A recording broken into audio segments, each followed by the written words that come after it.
Hi, I'm JimmyNavio. Hey everyone!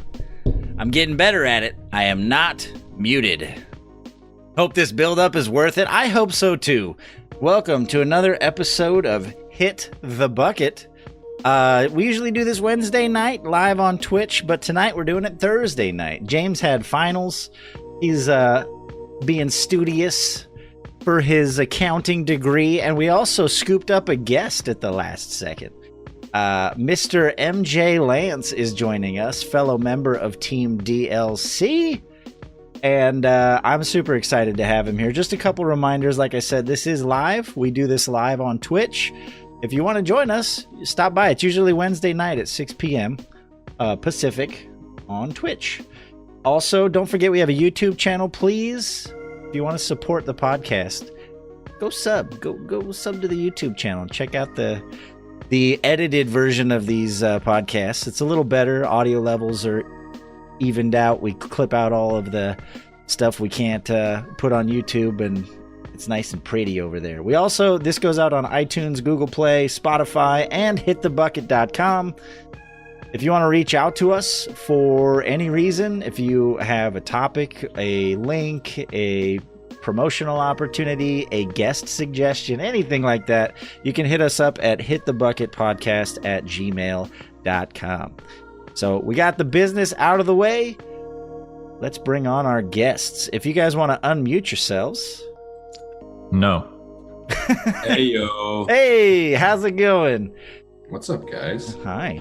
How's it going? I'm so excited we were able to snag TheMJLantz. It was actually Meshyf that suggested I reach out to you. Oh, really? Yeah. Mm-hmm. And you've been on my radar because I think you're one of the few members of Team DLC that has not been on the Hit the Bucket podcast. Because you did the DLC podcast. Mm-hmm. But I've had most of the DLC members on my podcast, with I think the only exception now is Sammy and there's three. There's Sammy, there's Mr. Brit, and there's Speed Asian. Mr. Brit. Mr. Brit. Mr. Brit Bonger. You almost got them all. Yeah, I gotta catch them all, like them Pokemons. Hell yes. Real quick, let me pull this up. While I'm pulling that up, Mr. TheMJLantz, part of the reason that we're able to have you here is because you're back in the land of California. Is that correct? Not California, but the West Coast. West Coast. No, that's right. Where are you now? Basically California. Gotcha. I'm in Northern California, Seattle. Nice. Is it raining every day?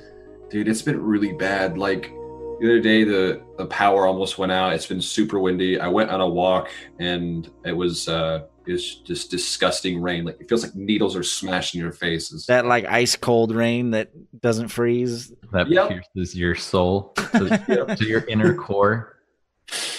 Nice. Let's see here. I was gonna pull up. So MJ, you're our guest of the evening. So usually the first half of the show is dedicated to us getting to know you, sir. Oh, cool. So why don't you just start by telling us how we met? Dude, so in DLC was not the first time that I met you. I remember, I think Gator Pete was someone who had introduced me to you. He's like, hey, you should go check out this guy. I'm like, okay, cool.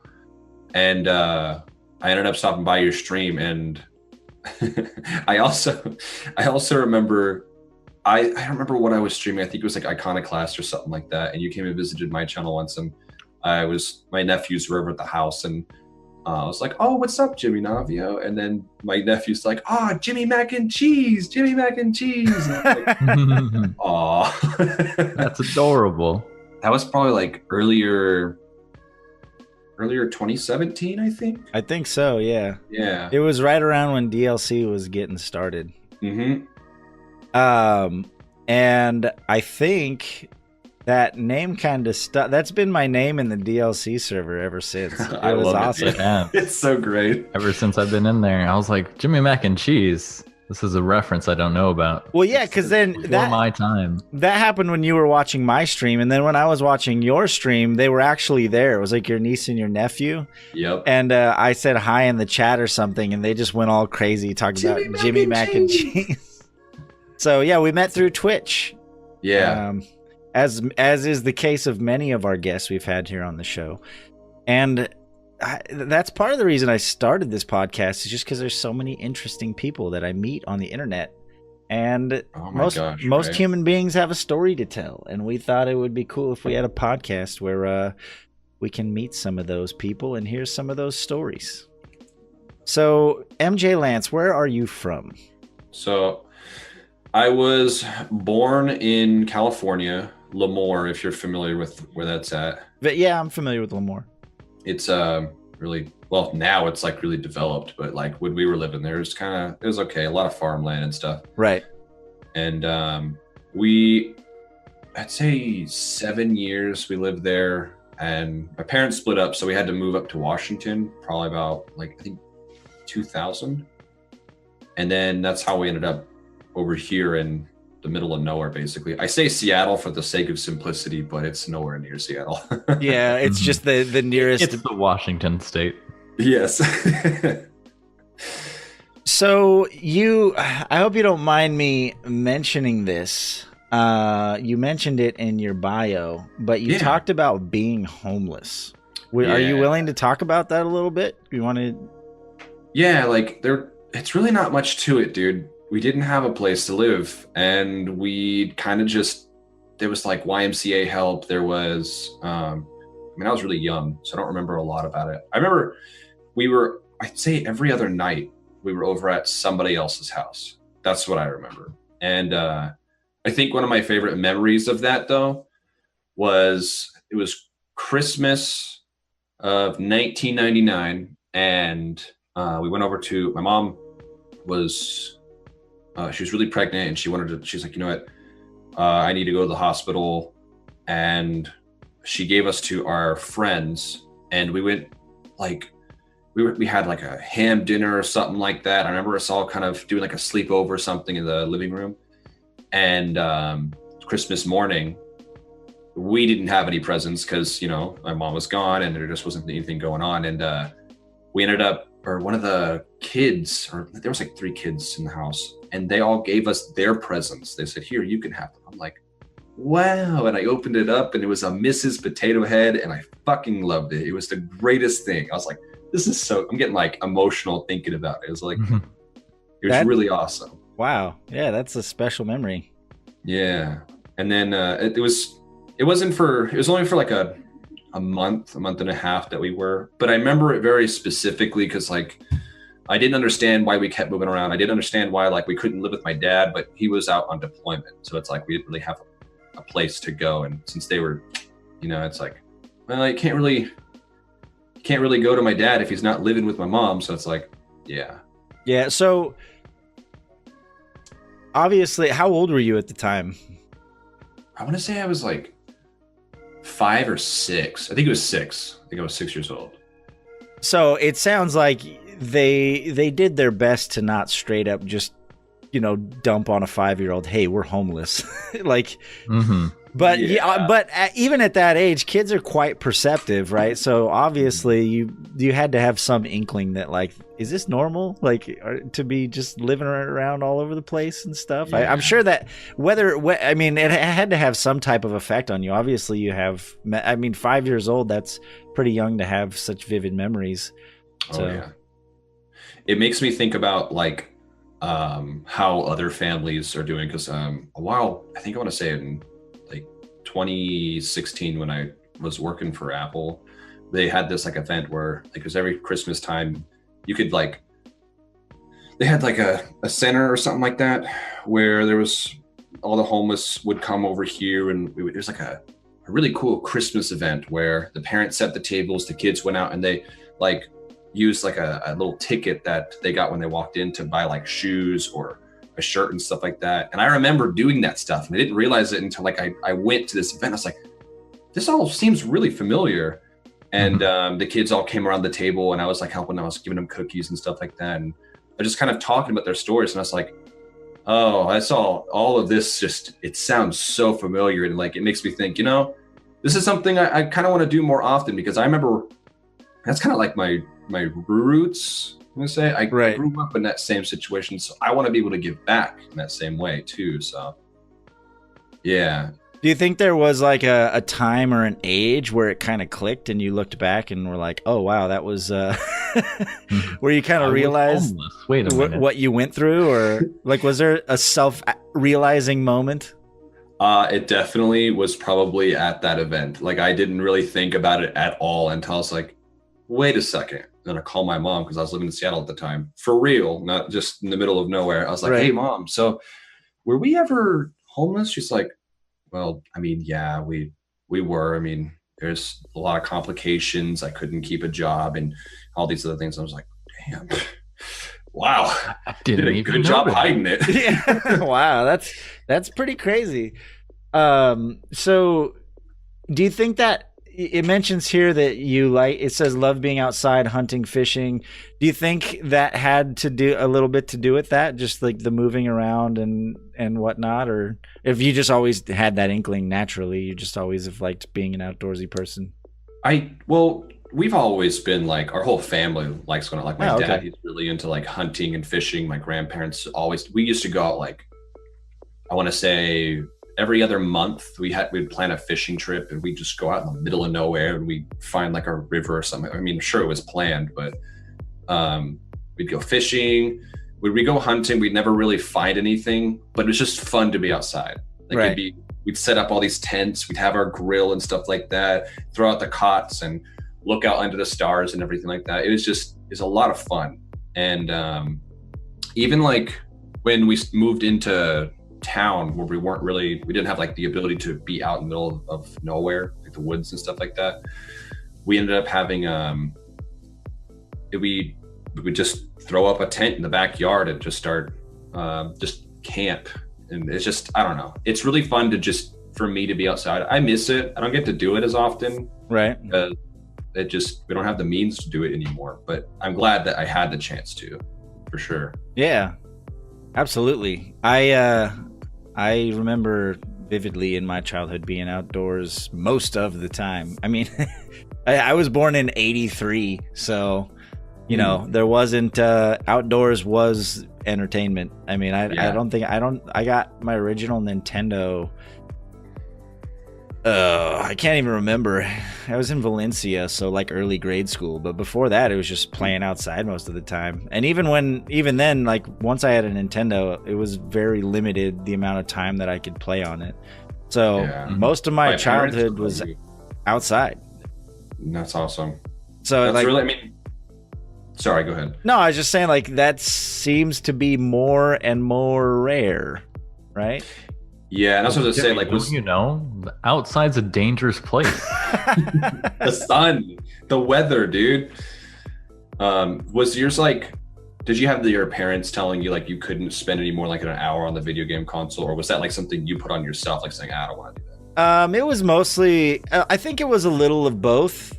Back then, remember, like Nintendo, like when adjusted for inflation, Nintendo was expensive and the games were expensive. Oh, yeah. So like I had like maybe 2 games for my Nintendo. It's not like now where you have a Steam library with 500 games that you don't play. Like there wasn't that saturation. Like every game that you got was like a cherished treasure, but you still get sick of it after a while. If you only have 2 games, you can only die on that same fucking flying fish level so many times before you're like, I'm gonna go outside.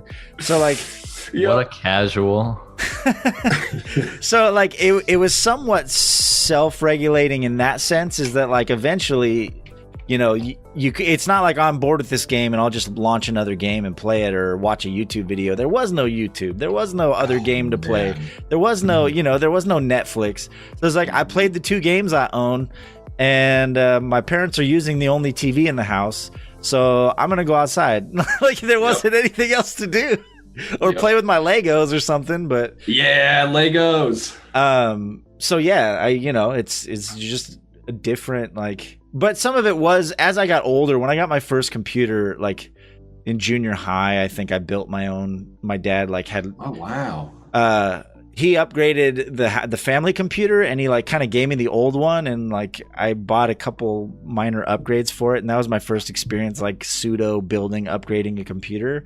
That's cool. And when I did that, and I first got into like Diablo and StarCraft and stuff, then I got kind of stuck on the computer too much, and that's when my parents had to start saying, "Hey, go outside and skateboard or something." Yep. Yeah. But might have been yelling at your mom, "Bring the bucket."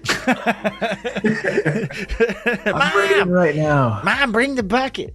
No, there was no World of Warcraft. It was all EverQuest was the only MMO that existed when. Why does that sound familiar? EverQuest. I don't think I've played it. It was like the first MMO, the first like major MMO before WoW kind of took over the market. There was EverQuest 1 and 2. So I get back to you for a minute. You got me talking about myself. I was interested. What can I say? You're too kind. It's supposed to be about you right now. Let's go into. I really want to know about your drawing and your art and all that stuff. When is that something? Again, did that just happen naturally? Was there? Do you remember a point in your youth where you like saw a cartoon and were like, I want to do that, or what? Like explain how the evolution of your artistic endeavors kind of happened. So when I want to say it was during that period when we were homeless, because we'd go over to a lot of different houses. We didn't have TV. We really didn't have much of anything. And when I went over to other people's houses, it would usually be around like nighttime. My mom was working like a shift over, like, I think she was a bartender at the time. And so it's usually around like 6 or something, and they'd lay out sleeping bags in the middle of the living room, and they'd put on Cartoon Network or something like that. And my first cartoon that I remember seeing was Cow and Chicken, and like how weird that show was, how the characters wash and move. Yeah, I loved it. I was like, that's so cool. How did they do that? What did they do to make that happen? Like, I want to know more about this. And Ed and Nettie, Dexter's Lab, like I remember they had these contests for like cartoons where they're like, hey, so you guys get to vote for what cartoons you want to have on the show, or on Cartoon Network. And I think it was, I can't remember the name of the other cartoon, but Johnny Bravo ended up winning. But anyway, Johnny Bravo, of course, the one-man army. And I started to look for things to do. Like I remember in elementary school, we do a lot of like just basic drawing and art class, but we also had access to like clay and all kinds of different mediums, which I was like thinking about it now, like that's kind of a lot for an elementary school to be able to provide. And I don't think it was until I'd say third grade, 2003, when I really started to pick up drawing. I made these really weird, I think my mom still has them in like a filing cabinet somewhere, but these really weird drawings. I called it Super Soap. It was my first cartoon character I made. And he was literally just a bunch of lines that had little legs. And it was just, I don't know, it was just fun to sit there and like just create little stories on a little piece of paper. And so what you're saying is you invented SpongeBob first. Exactly. That wasn't his original name. But he was Super Soap. He was a Super Soap. Square with legs. He was an underwater creature with legs, and I think he had like a super villain that he would fight too, which he was basically Super Soap, but with like a dome over his head. I don't know. Dude, That's how you know the villains. They got them exactly. They got them. It's like Mojo Jojo. He's got that dome on his head. Right. Exactly. That's where their brains are stored. Yeah. Yeah, you should resurrect Super Soap. I want to see a comic series of Super Soap. I gotta go find what he looks like. Because I remember I tried redrawing him from my memory, but I was like, that doesn't look like him at all. Like, what is this? It's like when you see or have you seen those, I think it's videos or just kind of string of like pictures where artists will take kids' drawings and then make them all like HD. And stuff. Yeah, they'll make them look like, but they'll keep the kind of aesthetic of the hand drawn. Yeah. Like, oh, my 3-year-old drew this, so I upgraded it and it's like professional quality art. Yeah. Did you? Okay, so get this. A company took that one step further. There's a company online, you can look it up, where you can submit your kid's doodle of their monster and they will make an actual stuffed animal of that monster. That's so cool. Yeah, I like, could you imagine some kid has this, like, you know, this idea of what this monster is, and you can submit the picture, and they do like a kind of the same thing. They kind of upgrade it, like they make it a little bit higher def and kind of fix certain things about it, but they keep the original spirit of it intact, and then they create like a stuffed animal or like a plushie out of it. Oh, that'd be so cool. I gotta go find Super Soap and do that with him. Yeah, I'll have to Google it and see what maybe James can pull it up. He's quicker at finding that shit than me. Yeah, Turtle's like, Link. I want to get a Link too. Yeah, we'll figure it out. But so you got into it at a young age, and you also mentioned voice acting. So you said wanted to become an animator / voice actor. Was that the same thing? You just got into all these cartoons and stuff, and you're like, oh, there's people's voices behind that. Like, I think around the same time, 3rd and 4th grade, I was watching Timmy Turner's, what's that show called? Fairly Odd Parents, and I just remember hearing the way Cosmo sounded, and then the way he was like, "Hey everybody, it's me, Cosmo." He was like really happy, and just like I was like, "Oh, I really like the way that sounded," and how like. Jimmy Neutron was another show that I would watch too, and like all the characters, and you got Carell Weezer like, "Hey Jimmy, how's it going today?" or whatever. Just like I was like, I want to do these. This sounds really fun. And so, it wasn't until I would say we didn't get a computer until I want to say high school, which was like 2011. Yeah, and. Like that was when we got our first computer, and I went online. I was going through like Newgrounds. It's like, how are people doing these animations? How are they making these things? And I found Flash. So I was a little greedy. I was like, okay, so if I do this thing called Running Start, which I don't know if they have this at other schools, where you can go to college and high school at the same time and still get the credits for it. Oh wow. I've heard of that. They had one for Flash animation. I was like, okay, I'll take this class. It was nothing like I expected. It was just how to make a button, how to make a website using Flash. And I was like, I mean, this is cool, but that's not what I wanted it for. And so I started to just kind of doodle. I made my first video game, which quotations around that. I literally just drew Squidward's face and a little like bracket, and you could move his head left, right, up, down. If you put it inside the bucket, or I would call it a bucket for lack of better words, it just says you win. Bucket. It was the simplest game, but it was yours. It was mine. And I don't know.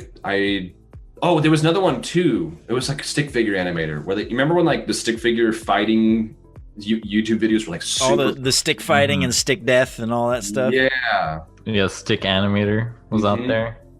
I went and looked for that too, and I messed with that a little bit. And I mean, that's kind of the animation portion of it. The voice acting thing didn't really start to like flourish until I really got older. I didn't know anything about it or how to do it, or even how to use the internet to find out stuff that well either. Yeah. Well, I mean, that's an interesting story. I've heard so many people with a similar story. I think we had You Heart Beast on here, and I think he mentioned like when he first started out, how he came across like some of that early Flash stuff, and it kind of opened the door for a lot of people to kind of get a start with animation and gaming and stuff. Same with Donkey, video game Donkey. Right. He has a video where he talks about like the early days when he like got into all that Flash stuff and just kind of. He's a really shitty Flash animation. Yeah, but that's how you start.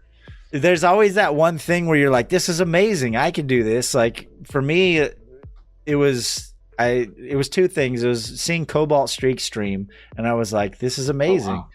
And that's like kind of like he was my inspiration to start streaming. And then as far as podcasts, like there's like 2 or 3 podcasts I always listen to. And, you know, just the idea of having this place where I could go and talk and just meet people and learn and just, I love talking, you know, I'm an extrovert. So like once I understood what podcasts were, I was like, I'm going to do that someday. You know, it's like, it's crazy how there's those moments where that one little thing where it just clicks. So. Yeah, absolutely. Like that kind of makes me think about like how I started like getting like thinking about Twitch and everything like that. Originally, I have a sketchbook somewhere with all this stuff written down too. I had all these ideas for YouTube videos. I'm like, oh, just be really cool to like do these things. And I originally wanted it to be Mega Man themed, but then I found out that I'm not good at making videos. I'm actually really terrible at it. I don't know. I don't know what I'm doing. And so like after seeing all this, I'm like, these are really shitty. I don't want to do this. And it wasn't until my buddy, my roommate at the time, he was actually streaming on Twitch. He's like, well, you should try it. I'm like, I mean, okay, sure. And I think I had this tiny, it was like, you could hold it, this tiny little Dell computer. And I tried my first stream and all I kept hearing is in the actual like playback of it all. Oh yeah, it was all skippy, dropping frames and stuff. Yeah, and I was like, oh, okay, I don't know if I want to do this. And like, that's actually when I first started watching things on Twitch, because I didn't know anything about it. I didn't know like why people did it. It was just like, oh, I guess you can put on your own show. But when I started to think about it, like, I was like, oh, you can kind of like, you can make whatever you want out of it. Like, that sounds really fun. Let's give it a shot. And it wasn't until like, I want to say 2016, 2015, somewhere around that time, when I actually started to kind of do like, okay, I'm going to stream at least 3 times a week or something like that. And yeah, it was, do you mind if I go on a tangent about that real quick? Yeah, no, this is your time to shine. We're here to learn about you. So I was living with my roommate at the time. That was when I had first kind of experienced it. Didn't have a good enough computer. So I was like, okay, my goal is to get a new computer. And I was still trying to do the YouTube thing at the same time. So I was like, okay, I'll just kind of I'll do the YouTube thing while I'm not streaming and whatever. I built my first computer on my own. I just remember being really nervous about it. I was like, if I ruin any of these parts, I spent like $1,200 on my computer, which comparatively, that's really not much. The only thing I didn't get was the graphics card, because the the processor had onboard graphics, which I thought was enough. But then I tried. Onboard graphics. Rough. No, my friend got me Overwatch, and I was playing Lucio Ball, and I was like, I can't play this. Like, I don't know what's going on with this. But just I remember chugging along. It would, yeah, dude, and it looked 4 bad frames. too. It just looked bad. I'm like, oh, this is terrible. And it wasn't until my buddy Drew, he says, hey man, I know you're looking for a place to just kind of call your own and stream. Why don't you just leave your computer stuff at my house? We'll set up your own room, and you can start streaming. You come over every day. I'll give you a key, and you can just do what you need to. I'm like, okay, cool. And that's kind of when I really started to pick up. I'm like, oh, this is really fun. Like, talking to people was really fun. Like, I don't know who any of you are, but like, it's just, this is so cool. I can just put something up for people to watch. They can make fun of me. They can, they can help me out with how to like play a video game, or we can just sit here and chat. Like, it's so much, it's something that I never thought could be possible. And then like, I want to say mid 2016, I ended up having a series of asthma attacks, which really messed me up. And I was bedridden for, I want to say like a couple months. And that's when I really started to I said, you know what, if I'm going to be on my ass, I might as well stream. And that's actually in the same time frame where I met you, is around that time. Oh, too. Really? Mm-hmm. Okay.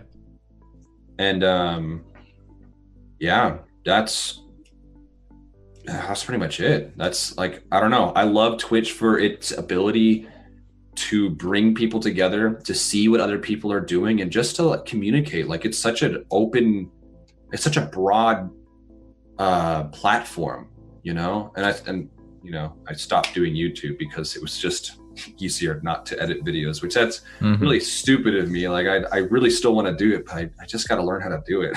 Yeah. It's just time consuming. Yeah. You got to learn how to do it, and then you got to take the time to do it. Yeah. And I know that Jimmy was saying you edit a lot of videos too, right? I do a lot of videography these days, even though it has nothing to do with what I'm like majoring in, but it just worked out that way. And it's just something you enjoy doing. Like that's, I think that's the important part about it. Yeah, I think, you know, you were saying before I wasn't good at video editing. The thing is video editing, I don't think it has to do with good or bad. I think it has to do with time. Because to make a well-edited video takes time.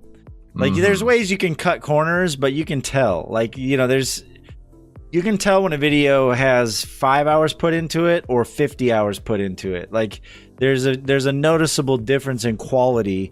I don't think it's something that like, I mean, you can have an eye for colors and spacing and, you know, and whatever transitions and stuff. But really like what it comes down to is, do you have the time to sit down for hours at a time and make it look and feel right? Yeah. Like a great example, I did a montage for my friend Eric that plays League of Legends, and it's like it was a 3 minute clip with just compiled like some good plays.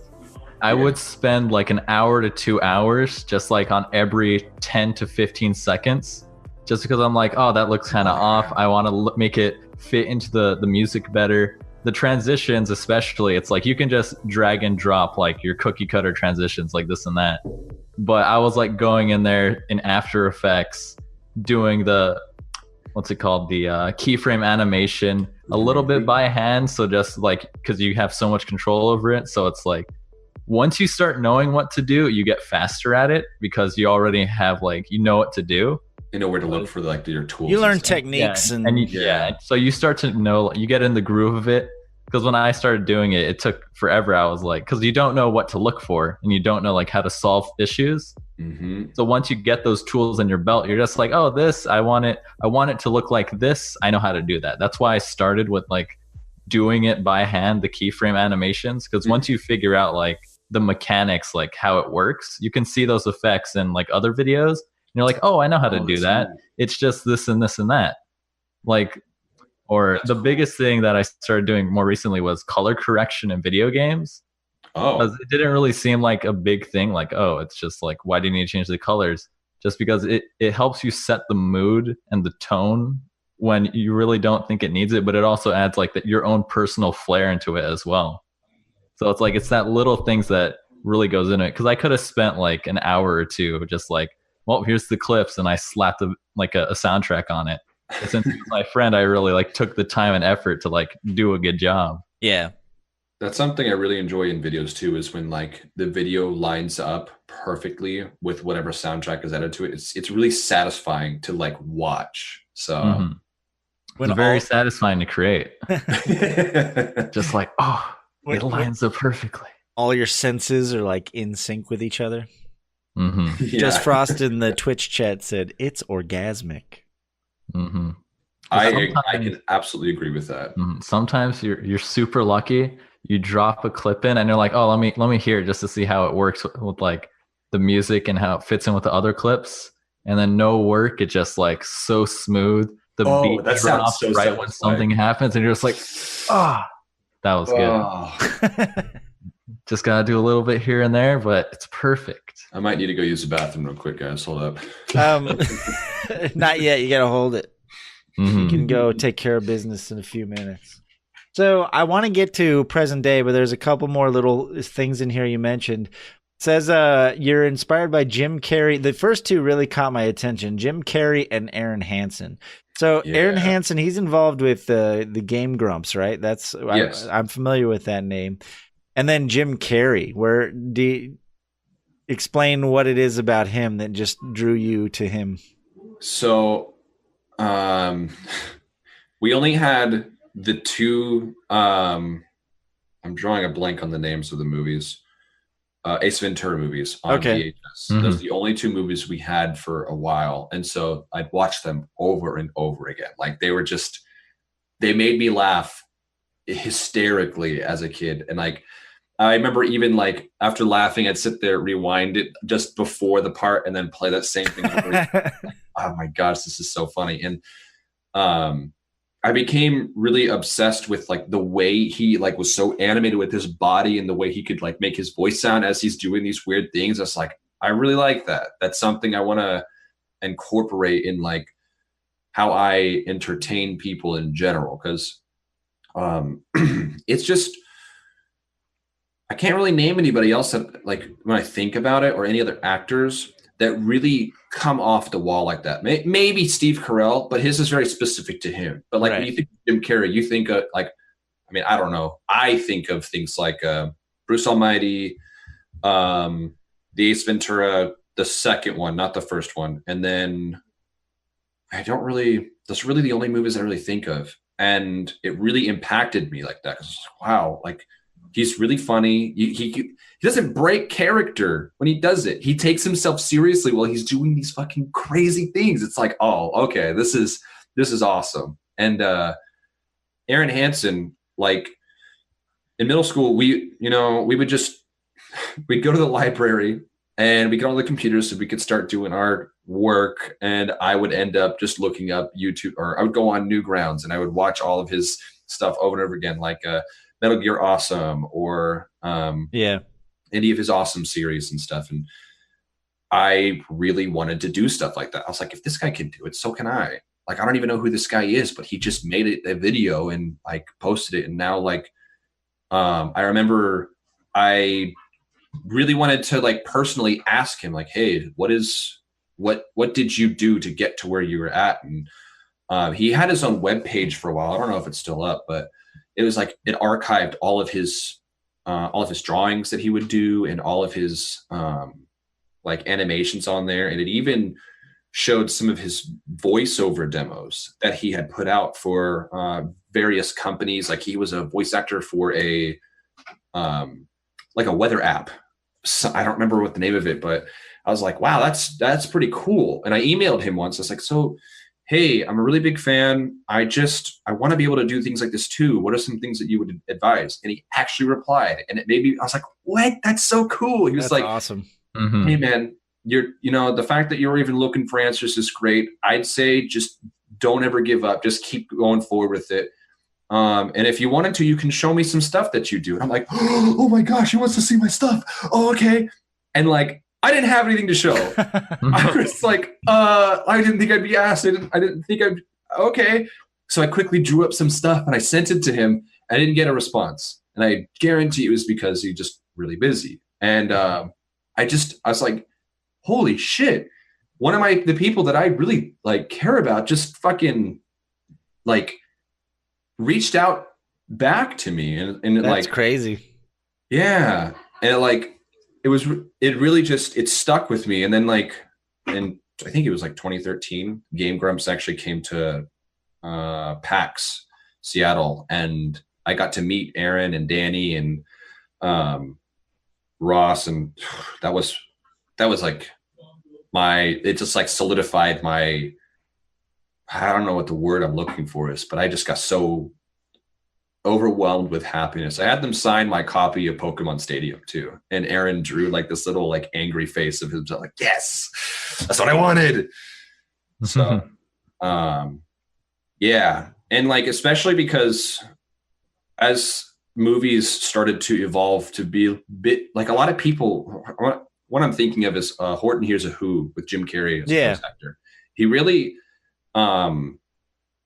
his performance there, it's so weird the way that he says things, and the way that of course the way they animate it, but it sounds real, it sounds believable. And that's the kind of like the voice acting that I want to be able to portray. So like I like to see my heroes and apply them. Like I see those traits, I want to make sure that I retain those and move forward with them as well. Right. Yeah. I mean, obviously they're successful for a reason, right? So Yeah, if you can absolutely. in some way attempt to emulate what successful people do and try and reproduce that and hope that it brings you some level of success as well. It makes sense, right? Like, they wouldn't do it for no reason. Like, it's obviously working. So, absolutely. So yeah, speaking of the voice acting thing and how you said that he inspired you and everything, I have your demo reel. Am I allowed to play it? Yeah, absolutely. I do not mind if you want to. That's totally fine. And if you want to, I mean, you can unmute the, if you've got the stream up or whatever, but I'd love to share with these guys and just let them hear it. Cause it's really well done. Like, some of your voices are spot on to what I would like picture for that specific thing. So if you don't mind, I'd like to play it. Absolutely. I am ready. Cause it'll be perfect for when this goes out as an actual podcast too, I think. People can listen to it on their podcast. So I'm gonna pull it up here. Sweet deal. Oh, let's see. Sorry if it's a little loud when I open it, guys. Oh, it's very quiet. Make it up. All right, so this is MJLantz's demo reel. Now, from what I understand, you went somewhere. You went to like a recording place. Yeah. To record it. I went out to, I was in Louisville at the time, and what really pushed me to go like get the demo reel done was, I remember back in Washington, a demo reel was going to cost $600. I was like, oof, I don't have that kind of money. That West Coast inflation. It was no. And then I get out here at work. I actually met somebody who was a rapper, and he's like, yeah, actually I record all my stuff at the studio. I was like, oh, do you mind if I have his information? He's like, yeah, here's his number. Give him a call, tell him what you're about, and see if he can set you up. And I think it was called 400 Studio. It was on 400th Avenue. And he said, I've never done a voice demo before, so you're going to have to be the one who's basically in charge of all of this. I'm like, okay. He says, I know what I can do to mix it and stuff like that, but you kind of have to direct it. I'm like, okay, sounds good. And so like, I set it up. I showed him what I'm kind of looking for. I brought my own material. I wrote some of my own stuff, and I set it all up. I had my iPad right here. I had the mic, had my headphone, everything like that. And I'm just sitting there. I was like, okay, let's get this started. And we start going through with it. It was $120. Wow. I was like, dude, hell yes. That's so much better than what back home. Okay. And the idea that kind of really made me do it was that, like, I kept listening to all the radio ads in Louisville. They all sucked, dude. It all sounded like they just pulled someone from a college campus and said, hey man, can you read this? Oh, okay, sure. Yeah, so come by Jimmy's Auto Parts and we'll give you a discount. I'm just like, dude, if these people are like paying them anything, they should be like at least holding some sort of standard, right? Professionality. Like I just couldn't stand it. And you're like, I can easily break that standard. Yeah. And so I also was trying to get myself ready to submit to Hey Man Talent, which was an agency out there at the time. And anyway, so that's why I ended up doing it. It was just, I really just said, okay, let's do it. I'm tired of, I want to get in there. Let's get this bread. Nice. All right. So we'll listen to it. And then I have a couple more questions about it after, but I'm going to play it. So I think I got the levels right here. Next on Cartoon Network, more of the Scooby-Doo Marathon. Hey, Scooby, save a Scooby snack for me. Have you listened to Cool Jazz 103.9? Cool Jazz is the only station that plays today's jazz hits. Smooth out the workday. Tune into Cool Jazz 103.9. Wednesday on Forensic Files. How investigators use viral genetic research to solve a baffling mystery. Was it a case of promiscuity or a deliberate act by her lover? Follow the Case on Forensic Files. Premieres Wednesday at 7 p.m. only on Court TV. The Great Food Truck Race is back with an unexpected twist. No one's ever run one, cooked in one, or even driven one. 8 teams race across America on a life-changing journey. Who will drive away with $50,000 and their dream food truck? Don't miss The Great Food Truck Race Season 3, Sunday night at 7 on Food Network. I love that one. Hey, dudes. Thanks for coming to the stream. Now, before we start playing the game, listen to the title, please. Do me a huge favor and make love to that like button. What the hell am I reading, Vinny? What? You expect me to say that shit without combating you on this? It's good. No, it's not. Hey, as the executive producer, I say it's good, so it's good. Now read it from the top. I'm not doing it. Please, I'll give you a raise. You don't pay me. Oh yeah, I forgot. Okay, fine. What would you say? Hello, I'm TheMJLantz, and welcome to our stream. So good. So my follow-up question to that is, did you end up getting it out anywhere? Did you ever submit it to like some different places, stations, companies? No, not out here in Seattle. In Louisville, I ended up submitting it to Hey Man Talent, and there was one other one that was in Indiana as well.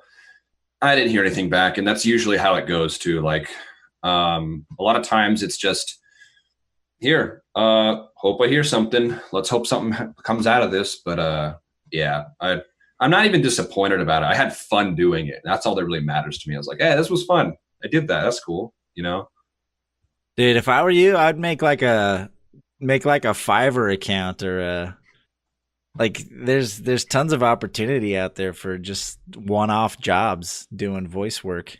You know, Gator Pete actually said that same thing. He's like, you should probably just go make Fiverr. And I was like, I don't even know what that is.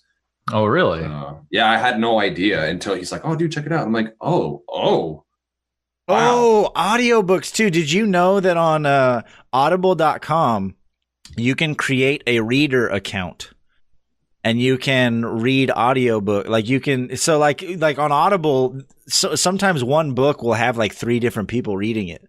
Like, really? Yeah. So you can do your own reading. Like people make a business out of it, and you can click on the person who read it and like read their bio. Sometimes celebrities do their own books or whatever, but there's people who professionally just read books on Audible, and that's so cool. It's pretty interesting. See, Bella Bandit in chat said I have a friend that's a reader.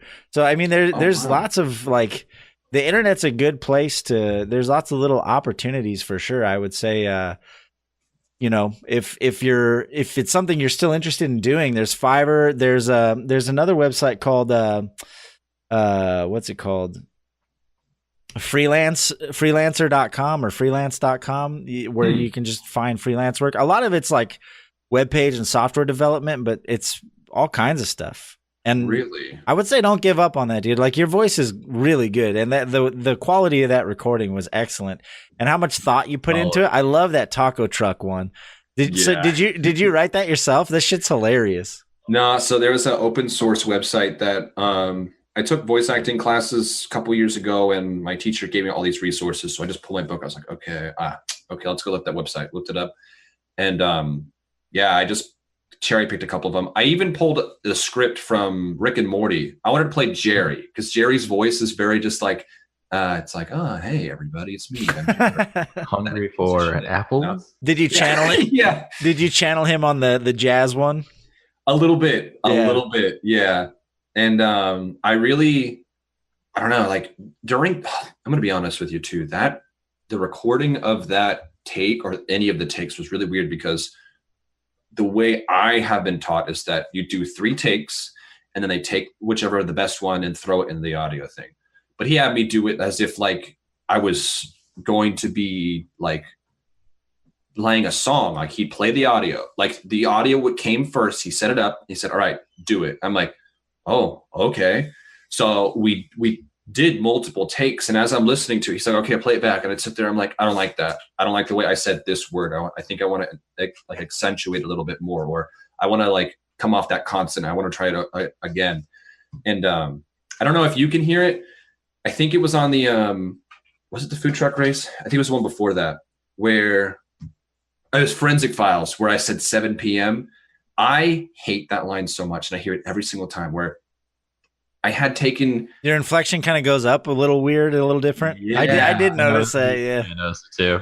And it's because what he did was I said, I want to do that part over. He goes, okay, deleted that specific part. And then I had to just wait. I'm listening to it, and I waited it and then just said it as that spot was empty. And I was like, yeah, it was weird. I'm like, I don't think that's how you should be doing it, but I'm not the audio editor, so I'm not going to argue. But yeah, I remember I was doing something in Audacity in that same way. I was like, because I was recording something for a school project, and I was like, oh, I don't like how that sounds. So I was like, oh, I'll just cut it out and then re-say it and stitch it back in. Yeah. And then I hear it back, and it's like, it never sounds yada, right. yada, yada, yada, yada, yada, yada, yada. And I'm like, what the fuck? It's like, I mean, it's really disjointed. Like, it doesn't fit because you're not saying the entire thing the same way now. Sometimes it comes out okay. Like, I think in the Scooby-Doo one, that one, the very last half of it, I think there were like 2 words that I needed to like save a Scooby snack for me. I fucked that line up so many times. And so he just kept like cutting it and throwing it back in there. But it's also at the end of the line. Mm-hmm. So you can kind of already hear it and see it. Right. So it's like, oh, okay, insert right there. That's weird. I still get like flashbacks. Like, I still don't know if that was right. I don't know about this. Yeah. Yeah, I make, like James was saying, it wasn't my intention to do this, but like, because I have the skill set and my company found out, like I end up making promotional videos for my current job. I'm a software developer, but they're like, oh, you know how to do videos? So I ended up, cool. So like on the side at work, like, we have our products that I'm working on software wise, but then anytime they're like, hey, we need a video for this, they'll have me do it. And usually what I do, I record the audio first and I do full runs of the entire thing from beginning to end. And then if there's certain sections that are better, and it's in a controlled environment, so like the levels are all the same. So like if these 2 sentences are better from this one and those 2 sentences are better from that one, you can kind of fudge them together, but there's usually a little space in between. I'm not cutting at that specific point and starting right there. That's never going to sound natural. Yeah, I remember there were even parts where like when he would insert it, I would listen to the take again and you would hear like a gap of just no audio. And I said, I need to cut that. He goes, oh, okay. He like cuts the smallest part of it. I said, I still hear it. You need to cut it again. He's like, oh, okay. It's still there. I guess that's $120 audio versus $600 audio. Absolutely. We'll never know what the $600 version entailed. Yeah, you get what you pay for, apparently. But I mean, that's it. You could nitpick it, but overall, we're being super picky. But overall, it's extremely well done and it's entertaining. And I definitely think you should continue to pursue that, because I like everyone I've showed it to has thoroughly enjoyed it, and they're like, "Oh wow, yeah, this is really well done," So I appreciate that. I've definitely been thinking about it too. I just still getting settled in the new place and everything like that. So yeah, so let's talk about that before we have a couple quick fire questions. But I did want to talk about your current situation. So you went back to like the Midwest for a while, or wherever. You were close to Gator Pete, right? Mm-hmm. Yeah, I was living. I think I was actually 20 minutes away from him. So it was pretty fun. And you only hung out once. I'm just kidding. I'm just playing. Twice. Yeah. But never a third. No, that's too many times. No, he brought his GameCube over one time, brought a bunch of like a food. It's like, dude, let's hang out. I'm like, okay, sweet deal. And we played fucking Donkey Konga and nice. We had there was a couple other games that he brought over too, but I just specifically remember Donkey Konga because there was fucking Smash Mouth on there. I'm just like, oh really? Oh no! Don't hate. It was a good time, and honestly, being out there kind of taught me a lot about work ethic, and also the really big differences about being on one side of the country as the other. Like out there, it's like it feels, especially like working out there, that the environment is workers have to be worked to the bone to get the most out of their productivity. Whereas on the West Coast, they still expect that, but no one ever pushes for that. Right. It doesn't feel like that to me. At least that. I mean, I don't know. I felt that big difference, and I don't know. That was one of the like very apparent things that I've noticed going into Kentucky. It was just like, wow, I don't like it here. I don't like that. I'm not seen as a human being. I'm seen as a product that they got to push as well. So it's like, you're an asset. Yeah. I mean, don't get me wrong. I like being an asset to a company. Yes, exactly. So, so you were there for a while, then you decided to head back west. And do you have the stream up? All right. Well, if you could go ahead and explain what happened on the trip back to. Oh gosh. There were many a screenshot with you in this position. Yes. A lot of people might not know what this is, so I think you need to explain yourself, sir. So I was at a gas station, and there was this guy who was just bent over, and he just had his ass just fucking out there. And he was like looking on the bottom side of these, like in the same exact position. I was like, let me take a picture of that. And I walked out, and later I was like, you know what? And talked to my brother. I'm like, it's going to be a long trip. Let's make something fun out of it. Okay. Let's pop that boy pussy from the East Coast to the West Coast. Okay. And every stop that I went to, every gas stop, every like food stop that we do, we take a quick picture. And there was even a part where like there was like a tiny gas station, really, like there was 2 people in it. It was in the middle of nowhere. I think it was in like I don't remember what state it was. It was like really close to Kentucky. And they were really creepy. Yeah. They really creeped me out. Small town gas station. Yeah, I was like, I'm not going to do that inside. I want to go do it outside. So I think there's one of pictures where I'm like doing it to a propane tank enclosure or something like that. I was like, I'm just not going to do it in there. And there's also one on the Dynaco. And yeah, I got the dinosaur one up right now. Yes. And that one was, it was raining hard. I was drenched coming inside the car after that one. It was fun though, because I got to ride the Dynaco dinos. So it was pretty cool. And the one that you have up right now, that one was probably the best one because the store worker was super talkative. There were 2 people who were watching me do it. And I ended up getting a free, what is that?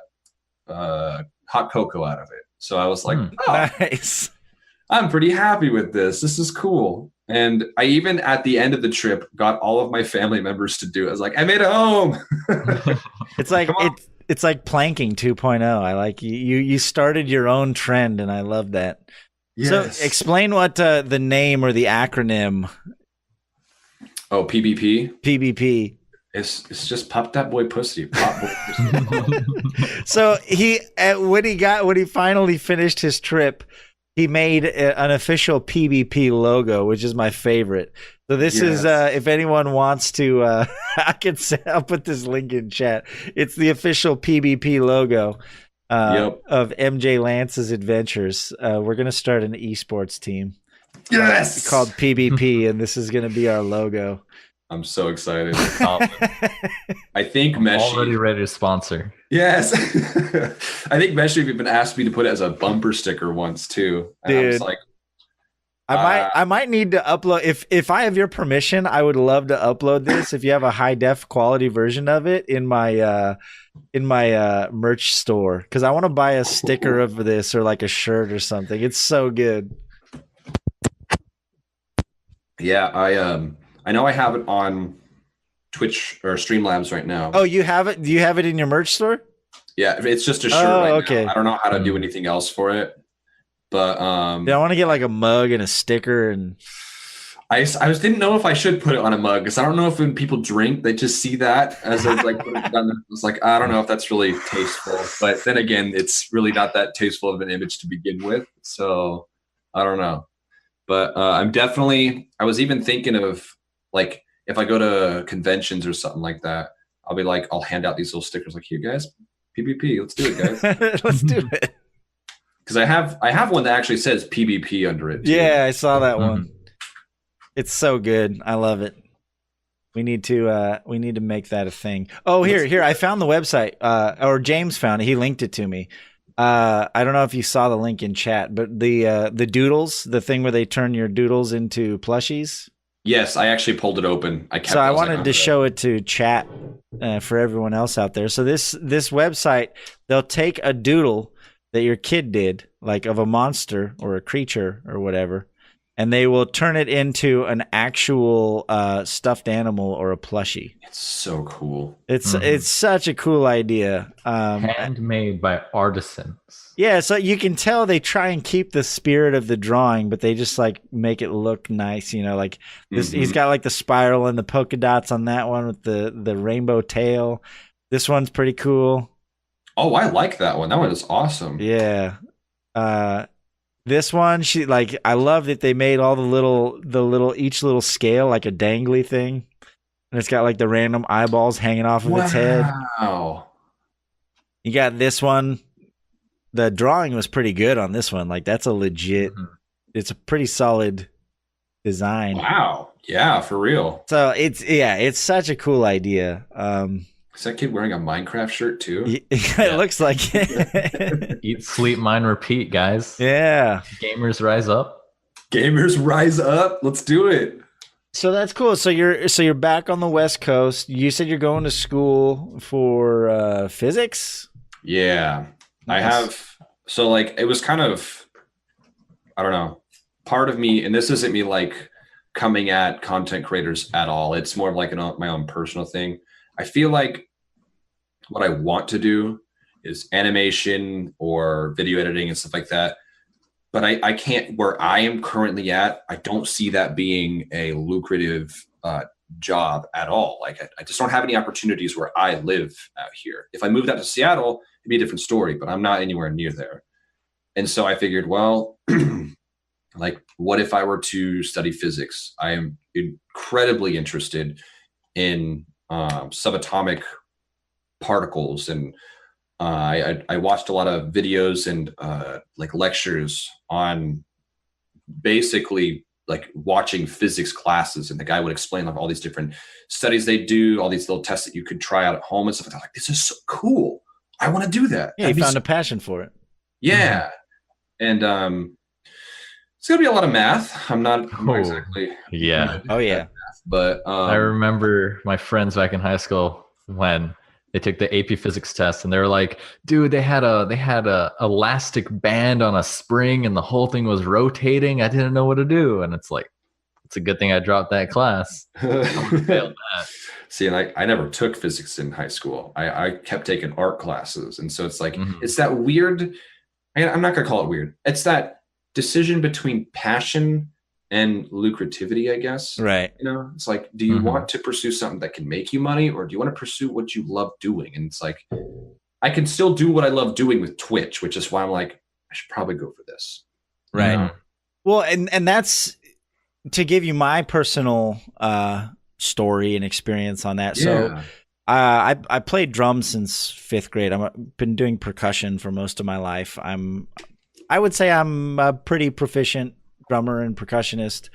I was involved in everything in school, from jazz band, concert band, drum line. Wow. The school musicals, like everything that my school had that involved music, I was playing drums for it. That's so cool. When I got back, when I was still Mormon and I got back from my mission, I applied to BYU, which is the big Mormon college in Utah. And I got in on an honors music scholarship. And wow. After my first semester there, I took one elective class that was an entry-level computer science class, because I'd done mostly hardware and IT stuff. I'd never done any software. So I was like, I want to see if I'm into that. So I took one like entry level software programming. It's like intro to computer programming. Wow. Because I had to have some electives and it was something I was interested in. Yeah. And I loved it and I had a knack for it. And so my girlfriend at the time, I remember having that conversation, the same exact conversation that you had with yourself about like, I was like, well, I'm here on an honors music major, and obviously, like, I was good enough to get in on that, but what are the chances of me having a lucrative career in percussion versus computer science? Because I'm obviously I'm okay at both. Like, I really enjoyed my computer science class, got an A in the class. I could see myself doing that, and I could see myself actually being able to make a living doing that. Yeah. But that doesn't mean that I can't still enjoy music, play music, continue to practice and drum. And, I could be in bands still. I could do it as a hobby, but maybe not necessarily as a career. Like I had that self-realizing moment where like, oh, I probably shouldn't try and do this for a living because it's, I don't want to be a starving musician for 20 years before I can finally make money doing it, That big break. Still waiting for it. So I come. So in the end of that semester, I went into my advisor and I said, I went into my advisor and I said, hey, I want to switch majors. And they're like, well, you're here on, you got into this school on honors music. And I was like, I know, I'm sorry. They're like, but hey, man, like, but they let me do it, but still, like, it's definitely something to consider because now I am I have a full-time job as a software developer, but I still am involved in music programs. A lot of my friends are like instructors for music programs, and I'll come and, get involved. And the whole Twitch thing and the whole entertainment thing has always been something I've been interested in. But right now it's like I can do all that stuff because I have a financial stability that allows me to, have a car so I can drive to my friends, who are teaching. Because I don't live. I'm about 2 hours from my hometown, and a lot of my friends are involved in the music programs in my hometown. So they're like, "Hey, we have this event coming up." Well, guess what? I have a day job and a car, so that means I can drive down and be involved in that.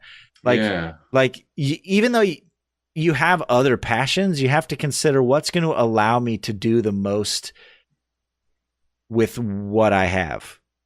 Right. That's a really good way to put it, actually. So if I didn't have my day job, I wouldn't have this computer to be able to stream on Twitch. I wouldn't have a car to drive to, visit my friends. Like, it allows me to pursue all my other hobbies by grinding it out for a few hours every day at a software company. So, I mean, wow. I definitely like the thing that kind of just resonates with that is I now have the ability to pay for the things that I want to do. Whereas if we're on the other side of it, like, because I thought about it, I was like, well, if you live in California, you could probably go and like join an orchestra or see if any companies are looking for like a drummer for like a music or something like that. But I mean, I don't know the logistics of that. I don't know how easy or how difficult it is to actually land. I don't even know if you have to audition for something like that either. It's extremely competitive. Oh, it sounds like it. I mean, there's a lot of amazing musicians, especially like BYU's music program is insane. There's I just in that first semester, I could look around and be like, there's so many people here that are so much better at this than me. I had to be real honest with myself and be like, you know what? Like, I'm not like, I could graduate with an honors music degree, but I'm going to be competing against these bitches for like maybe 2 spots on an orchestra somewhere. Like, it's so I had to be honest about it and say, you know what? Maybe I'll just get a decent job for something I enjoy doing. Maybe not quite as much, but I'll have enough money to fund my hobbies and can pursue other things. Like, I don't know. It's one of those adulting moments you have in your life where you're like, oh yeah, you actually have to have money to do shit. Well, like you even saying like, oh wow, I have a car. My car broke, but I'd say this week actually. And so like now I'm walking everywhere or biking or asking for rides from other people. So like I felt, I was like, oof, no, I completely understand that. Like, and not having a car in a place like California, ooh, oh God, you're walking for a long time. You get to say hi to the cows as you're walking by. Yeah, it's a little, I mean, obviously it's different if you live in like New York or San Francisco or something, but sure. I'm in Central California. You literally don't survive without a car. I mean, there's no ifs, ands, or buts about it. The public transportation here is absolute dog shit. So half the streets don't have sidewalks. Sun beating down on you. It's, yeah. Oof, for sure. I agree. Swamp Island. Nice name, by the way. Someone in Twitch chat just showed up. So a couple of our fun questions. Let's do it. Before we and then after this, we're going to take a short break, and then we'll do our Sheef's beef. Okay. Thank you so much for being here, the MJLantz. It's been really awesome to get to know you a little better. And let's see. 1 second here. I'm going to pull up these questions and send them over to Mr. James too, so he can look at them. Well, these are some of the questions we like to ask our guests. They're just kind of like, don't think about them too hard. Just fire off an answer. Okay. So the first one that I would like to ask you, it's in regards to your affinity for Pokemon. Okay. Loaded question, Jimmy. Why is the new Pokemon game trash? Well, that's a can of worms, dude. Like, so imagine mechanically in a game where they take everything that's fun about it and what's a good way to put this? So take a car and remove everything except for the engine, the wheels, and a steering wheel. That's basically the new Pokemon game. You don't get all the cool bells and whistles. It doesn't actually work that well, and it's kind of broken. You know what I'm saying? Like, there are things that you get to do in that game that you just should not be able to do. I started the game, and I was in like the first patch of grass, and I already had Pokemon that were like level 70 because they're like, oh, well, no one's going to sit here and grind for Pokemon here at the, like, just before the second badge. Nah, you don't know who I am, do you guys? Because guess what? I was level 70. I was catching Ekans. I think I caught over like 300 Ekans because I was looking for a shiny one. I was like, how does this shiny thing work? Oh, there's no shinies? Whatever. I'm bored. I might as well just like complete the game, move forward in the game. And it was just a fucking cakewalk. And I'm like, oh, well, this game was designed for the casual player in mind.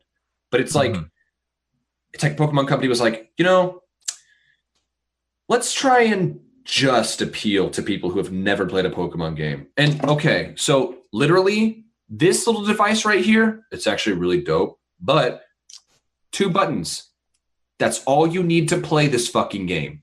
2 buttons, dude. They've simplified Pokemon down to just 2 buttons. And I'm like, kind of mad, but it's also like, oh, cool. I can just play my games one-handed now and eat a sandwich or drink something now. You know, it's like, it's like, look at all the upsides. It's just, I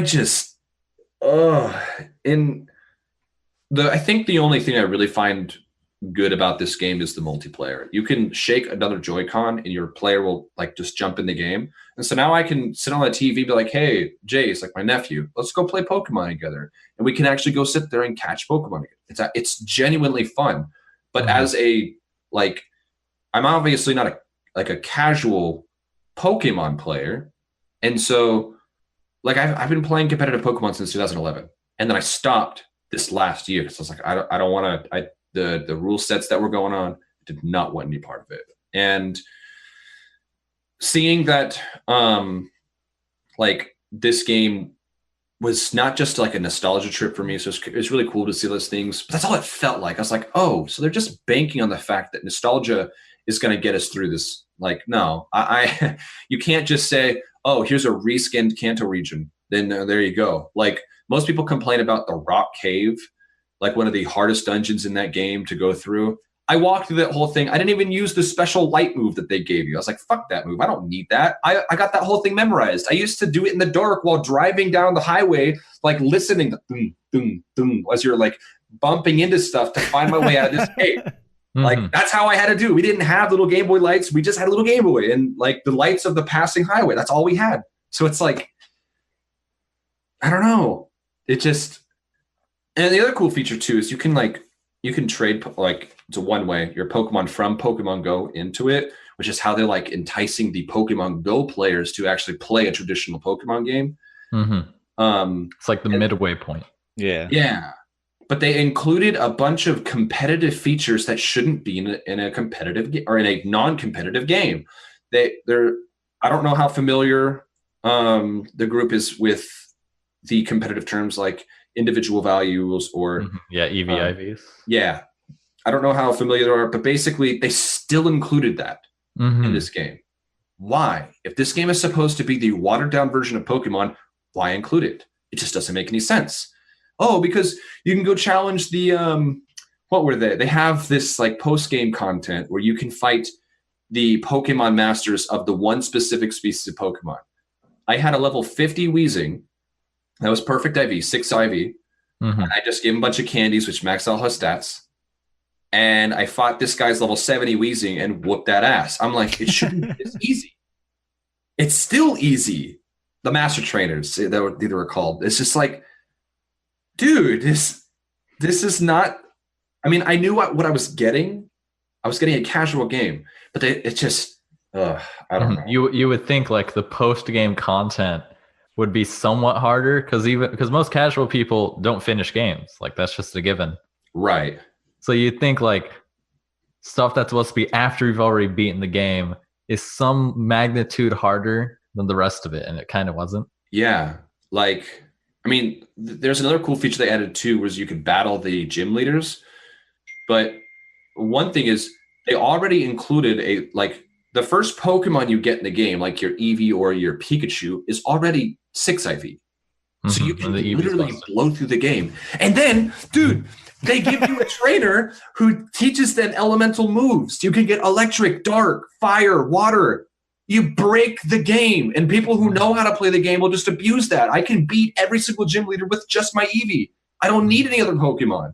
That's crazy. Why would they? When I was watching it, I was like, wait a minute. Why does Eevee have 4 different types of moves? Like, hold on, that doesn't make sense. And then the guy watching is like, oh yeah, it's like they made it as part of the game. You can't evolve your starter Eevee. Nope. But she is broken as fuck, so you don't even need to. Yeah, it's just... Yeah, I saw you, MJ. You were asking a minute ago when we first started. You were saying, "How do I evolve my my Pikachu?" And apparently, you can't. You can't. It still gives you the option. You get a Thunderstone, and you hover over Pikachu. It says available, but you can't do it. It says Pikachu doesn't want to, or Eevee doesn't want to. It's like, well, it's. I guess it's true to the Pokemon Yellow remake of, oh, you can't evolve your Pokemon, your Pikachu. You can't trade him. But, I mean, I don't know. Not that I'd really care to, but for Pokedex completion, sure. Which, that also was super easy, too. Like, I'm used to the 809 Pokemon available that we have to catch, and now I got 150. I'm like, that's easy shit. I can go catch all that tonight. You know, like... I only need one hand. Exactly, and I can eat a sandwich while doing it. It's just... It was not as much of a disappointment because I already had my mindset of this game's going to be shit. But there's still a lot of points. It's like, oh no, this is unacceptable, Game Freak. You guys have been making games since like 1990s. Come on now, you guys should know how to make a better game than this. Right? Yeah, because I saw a lot of the main critique I was saying. People were just up in arms over the fact that it was too easy to find shinies because like. So because it's like before, like in previous games, it was like 1 in 8,142, I think. So, a really small number. And now they've like watered it down to 1 in 300 or something like that. That's with Shining Charm, I think, though. But I think one of the biggest things was I was trying to shiny chain Bulbasaur, and I found 4 shinies in the span of an hour. I'm like, what? Like, okay. I mean, I thought these were rare Pokemon, but whatever. Anyway, I'm going to digress from that. No, I wanted to give you a platform. I knew you had stuff to say about it. So your voice has been heard officially. We will broadcast it forth to all of the webs, and people will know that the hardcore Pokemon gamers need a legitimate Pokemon game. Yeah. Yeah, because I stopped playing, I think, X and Y just because I was like, cool. It was the latest one I'd buy. I missed one of the games. And I was like, oh, this is fun. And I was like, when does the game start? Oh. It feels like tutorial this entire time. I've been playing for like 4 hours. When does the game start? Oh, Ouch. And I was like, I guess I've outgrown Pokemon. Like, that has to be the only explanation. well, like, okay, so I think back to Pokemon Black and White, right? Where that game, in my opinion, was ass, but it brought a lot of really cool features, and that's the first game I started getting into the competitive scene of Pokemon with, because they're like, oh, this is, I guess you can do IVs, and breeding. They made it a little bit easier by including items and stuff like that. But the main part about it was that they tried doing a reset to the game. They gave a real real life look at it. Like, when I'm playing this, the main villain feels like a Hitler, dude. He comes in, he tells all the people, like, hey man, you shouldn't have Pokemon, because Pokemon, like humans and Pokemon, they just shouldn't mix, like we should release them. And yet the entire Team Team Plasma owns Pokemon because they want to control the entire country of Unova. It's like, that's some real life shit. I have things I can connect that to. But then you look at like the new games as they move forward, like X and Y. It was, hey, we're all friends. We're going to defeat everybody. We are Team Flare, and we like beautiful things. And then the main bad guy was like, I like beautiful things. I'm just going to burn the world. It's like, I mean, okay. I mean, go ahead, dude. I don't care about this world that much. It's been watered down pretty significantly. Mm-hmm. Yeah. Well, I mean, you got to appeal to the masses, right? They've got to. I guess. Got to appeal to all the people watching those Transformers movies. Oh my god. They still have more coming. Shots fired. I would love to hear you rant about Pokemon all night, but I do have a couple more questions for you.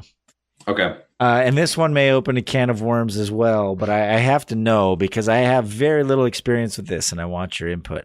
Okay. For someone who's played almost 0 hours of Kingdom Hearts, any of them, I think I played the first one for like 30 minutes and then like, oh, really?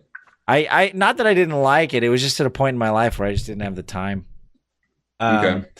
So for someone who is interested in maybe getting into Kingdom Hearts, what are 3 do's and don'ts for like a new player coming in who's like wanting to get into that whole universe? Don't listen to YouTube. Don't read anything about it.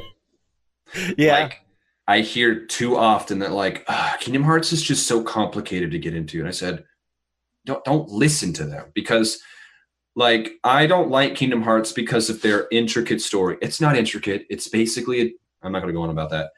Just don't listen to it, okay? It's just, the cool thing about Kingdom Hearts is the combat. You go around, you're this dude with a key. They call it a keyblade. There's nothing about it that resembles a blade, but it's a keyblade. You go around, you smack things on the head, they go poof, and then all of a sudden you get experience for it. That's fun. And then like, the boss battles are really well designed in the second game. The first one is terrible. Like, you feel this like overwhelming feeling of like, I did it, dude. I feel so good about beating Maleficent, Oogie Boogie. Like, the Disney part of it, the Disney part about it is more so the appeal to like, oh, hey guys, you like Disney? Now you guys can go revisit their worlds. That's genuinely cool. I don't really care about that because I'm not like a huge Disney fan, but it's fun. But like, just don't listen to what other people have to say about it. Make your own opinion about it. If I were to suggest starting the game, like the game series, start with maybe the very first one, Kingdom Hearts, just because it sets the basis for the entire series. Whereas if you try to start with, say, like any other game in the series, you're gonna sit there and go, what the fuck is going on? Yeah. Do this like Kingdom Hearts 2, you wake up as some other dude. You're like, I don't understand what's going on. I don't want to keep playing this because it doesn't make sense. You try to read the title for the one on the DS, and you're like 365 over. Yeah. Dude, the titles of the games are a huge turnoff. It's like Nexus 73,000.25, the third, and I'm like, what? I don't understand any of what's happening. Yeah, and like I think now, especially since Kingdom Hearts is now all accessible on the PS4 because of the remakes that they've had to do. It's great. I can play all of them. Some of the really shitty ones were turned into movies, which was awesome because now you don't got to play them anymore. No, there you go. Just like experience. Yeah, and the thing was too, like I think on the disc there was one for the 358 over 2 days. That is my favorite game because Roxas is my favorite character. But what they did on the disc really made me upset because a lot of the movie was just text. You get to read about what happened in the game. It's like, I'm supposed to watch a movie, dude. Don't sit here and make me read and press the X button while I'm trying to go through this shit. Like, that's stupid. But especially with like Kingdom Hearts 3 just around the corner, according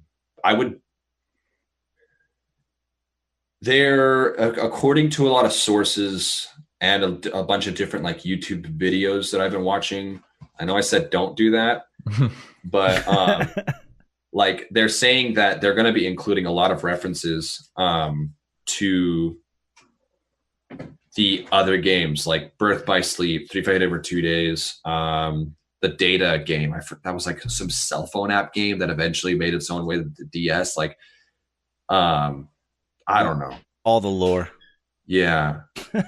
Like I genuinely love that series. Like Kingdom Hearts 1 is my favorite game in the entire series because of how it feels to beat bad guys. Like this was before I started streaming Kingdom Hearts on Twitch.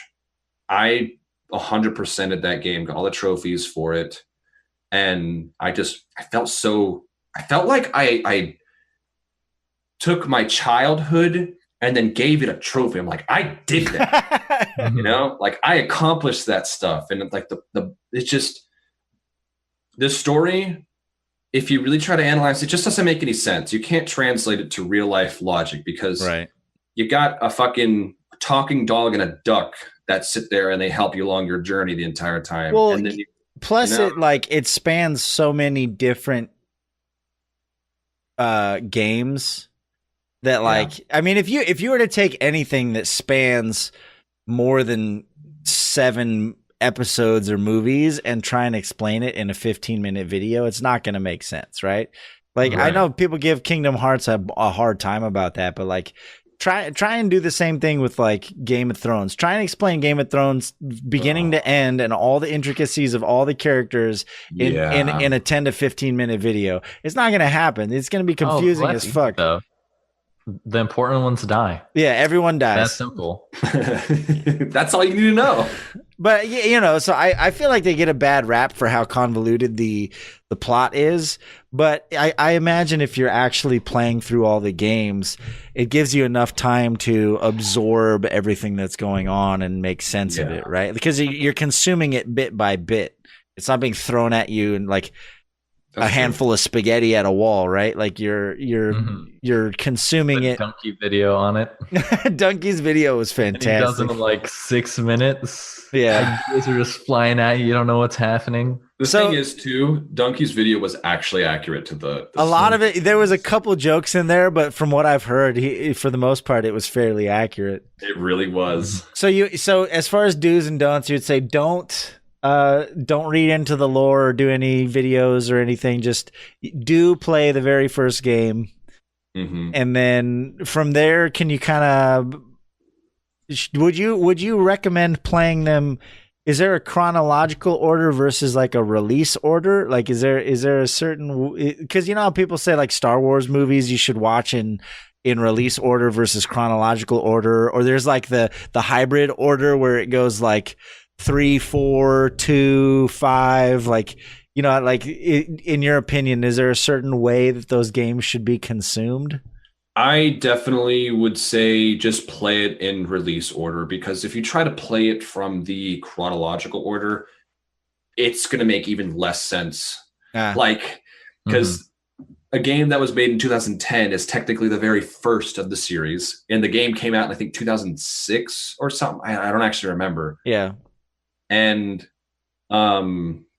because of that, like, they have a bunch of smaller series title games and stuff like that are in them that doesn't actually, I don't know, just play it the way that they had released the games. You got Kingdom Hearts, Chain of Memories, Kingdom Hearts 2, Birth by Sleep, and I think somewhere in there's Street Fighter for 2 days. And then after that's just when you play the first game, you're gonna love the music, right? The music is very invigorating, and that's what kept me into the game. I'm like, oh, I like the music. I wonder what they'll come up with next. And like, I was not disappointed. I love the music that came from that game series, which is honestly a huge part of the reason why I play them.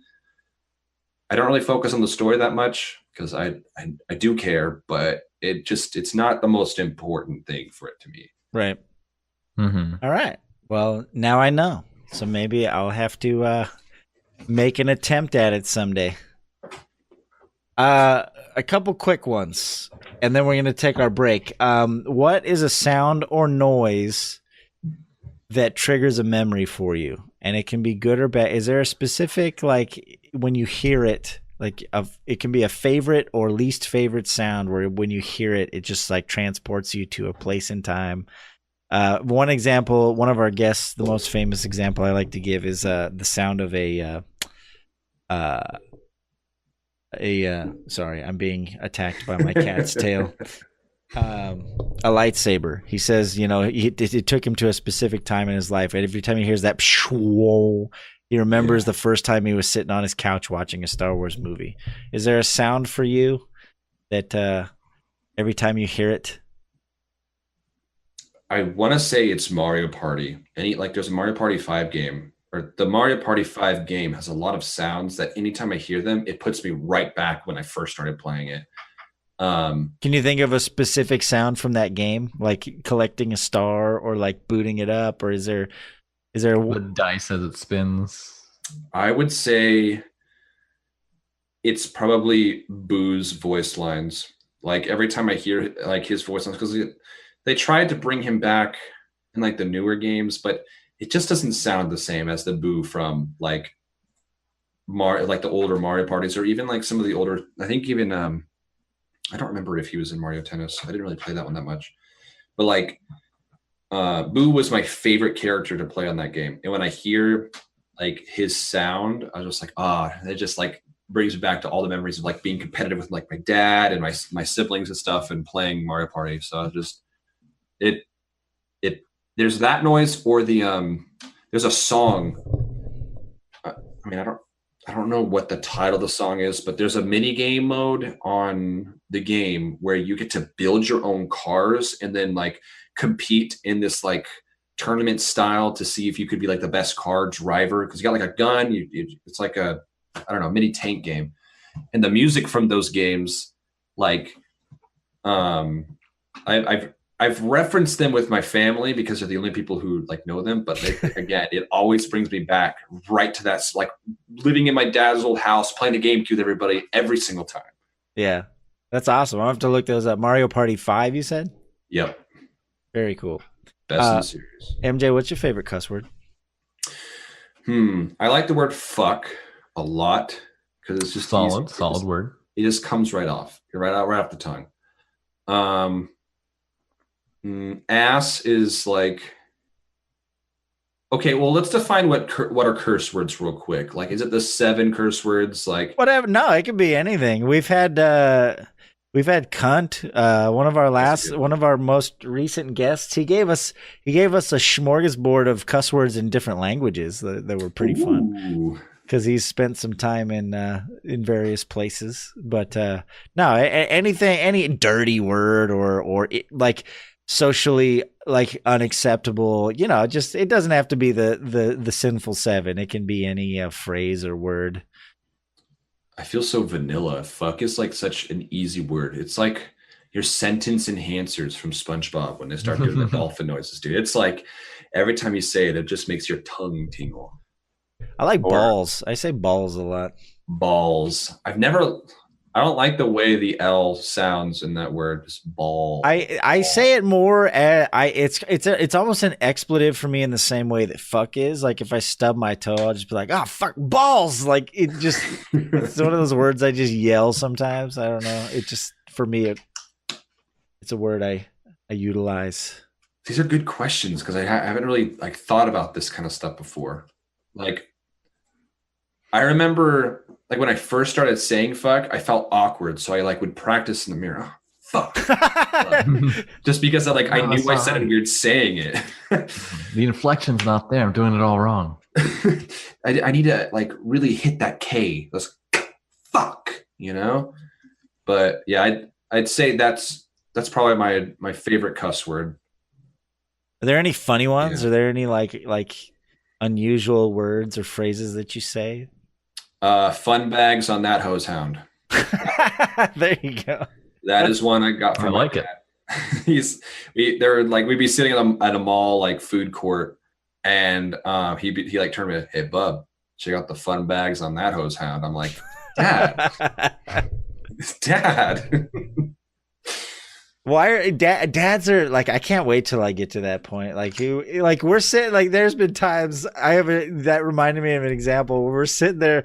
I had a small family. It was my parents and me and my sister, and we're watching some show as we did like back in the day when all there was TV. So we're all watching like the sitcom that's on at 8:30 on Friday nights or whatever. And it cuts to commercial, and it's some like super hot blonde walking across a crosswalk. Obviously she has like huge boobs. It's like a Doritos. I don't even remember what it was, but we're all sitting there, and it's, we're watching the show, and my dad just out of nowhere is like, "Nice rack," and my mom just like smacks him. And it's just like, I don't know, I guess once you reach a certain point, you're just allowed to say whatever you want. But I guess like my dad was very open with like a lot of the words, and him being a military guy, like it just kind of came off very fluid for him. So it that's awesome.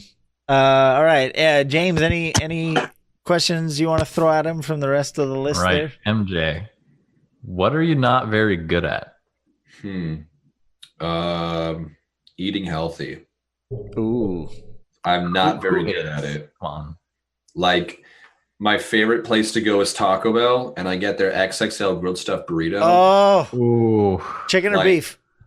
Steak, dude. Oh, Mr. Fancy Pants over here. Steak costs like 70 cents extra, man. It's so much. It's real extra, but I can't eat it the other way. Like the beef's okay, chicken's good too, but like I even keep talking with my girlfriend. I'm like, hey, I want to start eating healthier. She's like, oh, start like eating fruits and vegetables. And I'm like, Taco Bell's pretty easy, right? Like, it's got tomato. It's got guacamole. Yeah, they got some healthy stuff in there. Like, yeah, it's got the protein. It's got beans, rice. It has everything. It's an all-in-one. It even has my grains. I got my tortilla. Like that's our grain, right?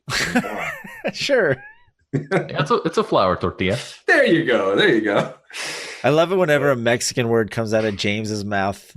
He said, "It's not flour tortilla. It's flour tortilla." Tortilla, flour Just tortilla. Instincts. I know. I love it. So not eating healthy. That's a good one. And I'm honestly pretty ashamed about it, but it's like, it's true though. It's just the way it is. Hey, James, say albondigas. Nothing. It's like, wait, I know what that is. Albondigas. Albondigas. Yeah. Anyway, last one, I think. Room, desk, and car. What do you clean first? Room. Before your desk? Yeah, my desk is usually like my junk drawer. And then I clean the desk off. Like, actually today, that's exactly what I did. I cleaned the entire room, and then I organized all the papers on my desk. That is, you are outside of our normal demographic, because almost every streamer that we interview, they say desk first. Really? Yeah. A lot of them are like, well, I spend all my time at my desk, so I keep it nice and clean. I'm a little bit more like you. Sometimes I have a giant stack of paper over here. I've got like just kind of whatever I was working on kind of tossed about. So I'm a room first as well. I'm definitely room desk car. My car always has it needs work. Yeah.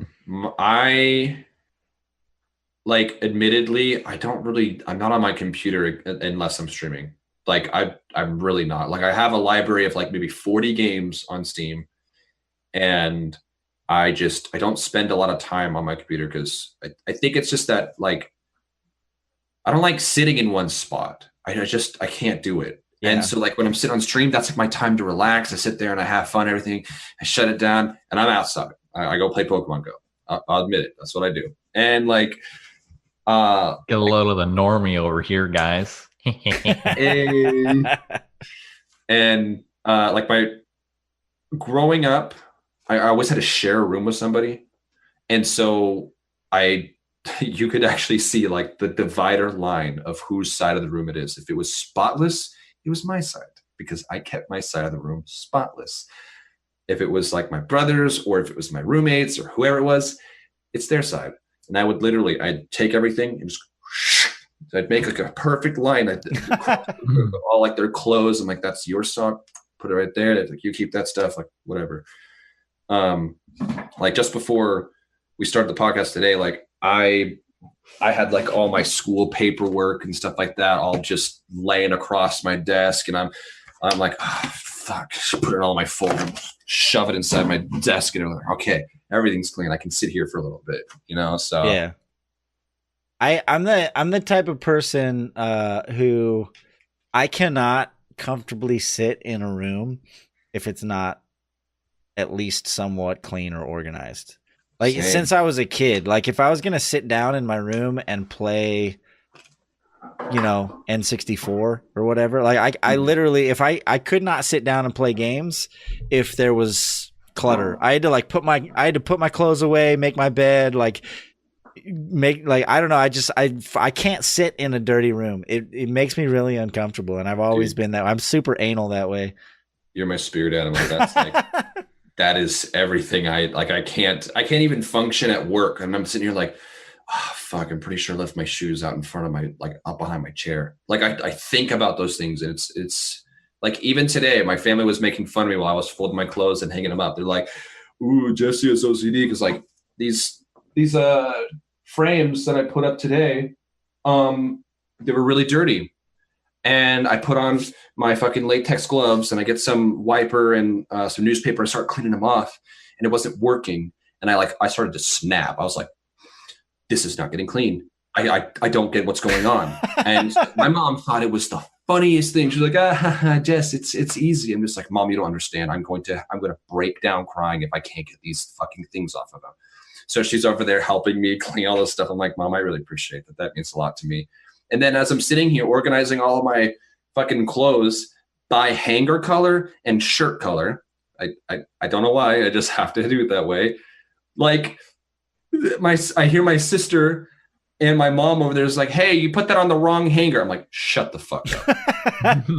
Don't tell me how my organization works. I was gonna say your frames there. You measured the distance between them as well, didn't you? Mm-hmm. Yeah, I can tell. I can tell. You can see how aesthetically pleasing it is. I can tell. Yeah, it looks nice. I appreciate it. My mom also helped me with that. She's like, here, let's get a ruler out. I'm like, you know me so well.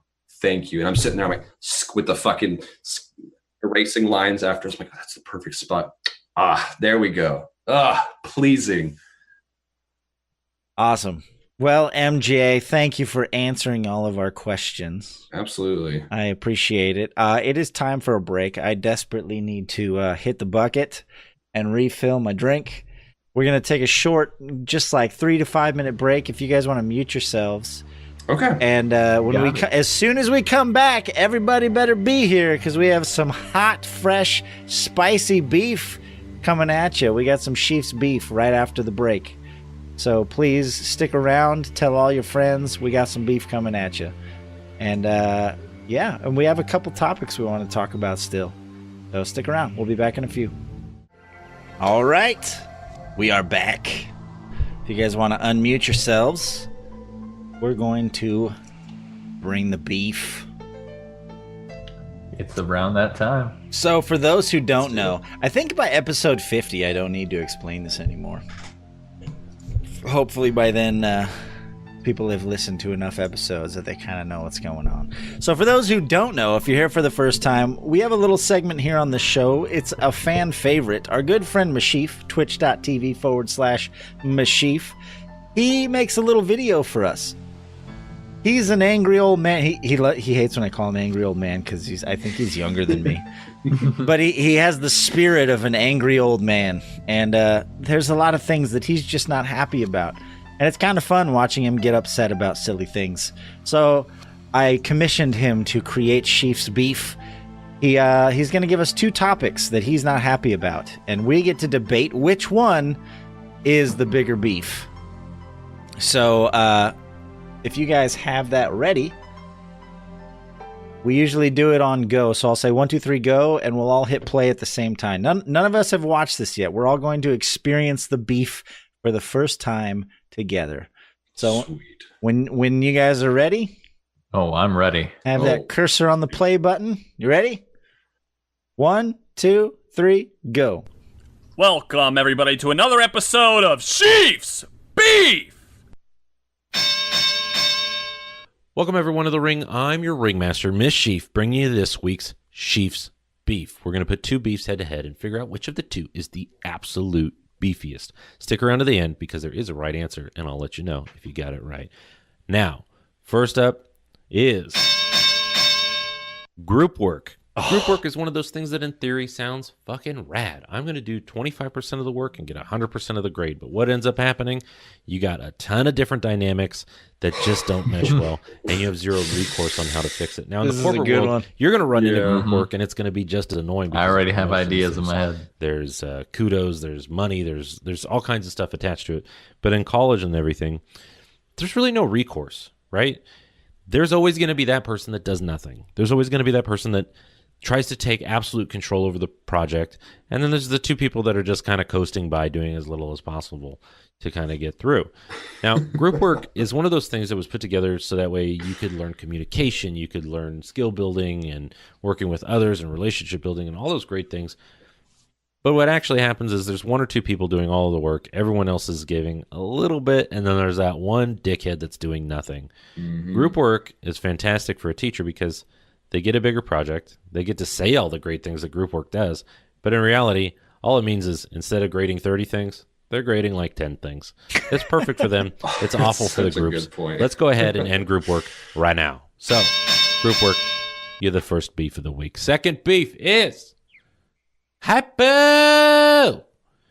What do I mean by hype? I just mean anytime we as Americans, or just as a society, get all pumped about something. We live in a society, so excited, so We amped, do. so torqued. We're ready. Jurassic World, we're coming. Yeah, bacon on cupcakes, sure. Cake pops, we're right there. This is going to be fucking awesome. You get everyone together in a room and they get all hyped up about something, and what happens? Your expectations are so far and above No Man's Sky give you that you're let down. Can't You're say let it wasn't down. The media, your friends, Twitter, whatever. Everyone said this thing was going to be fucking great. And then you get left with a steaming pile of dog shit. Or it just doesn't meet what you wanted it to be. Hype is one of those things that we just need to turn the dial back on just a little bit.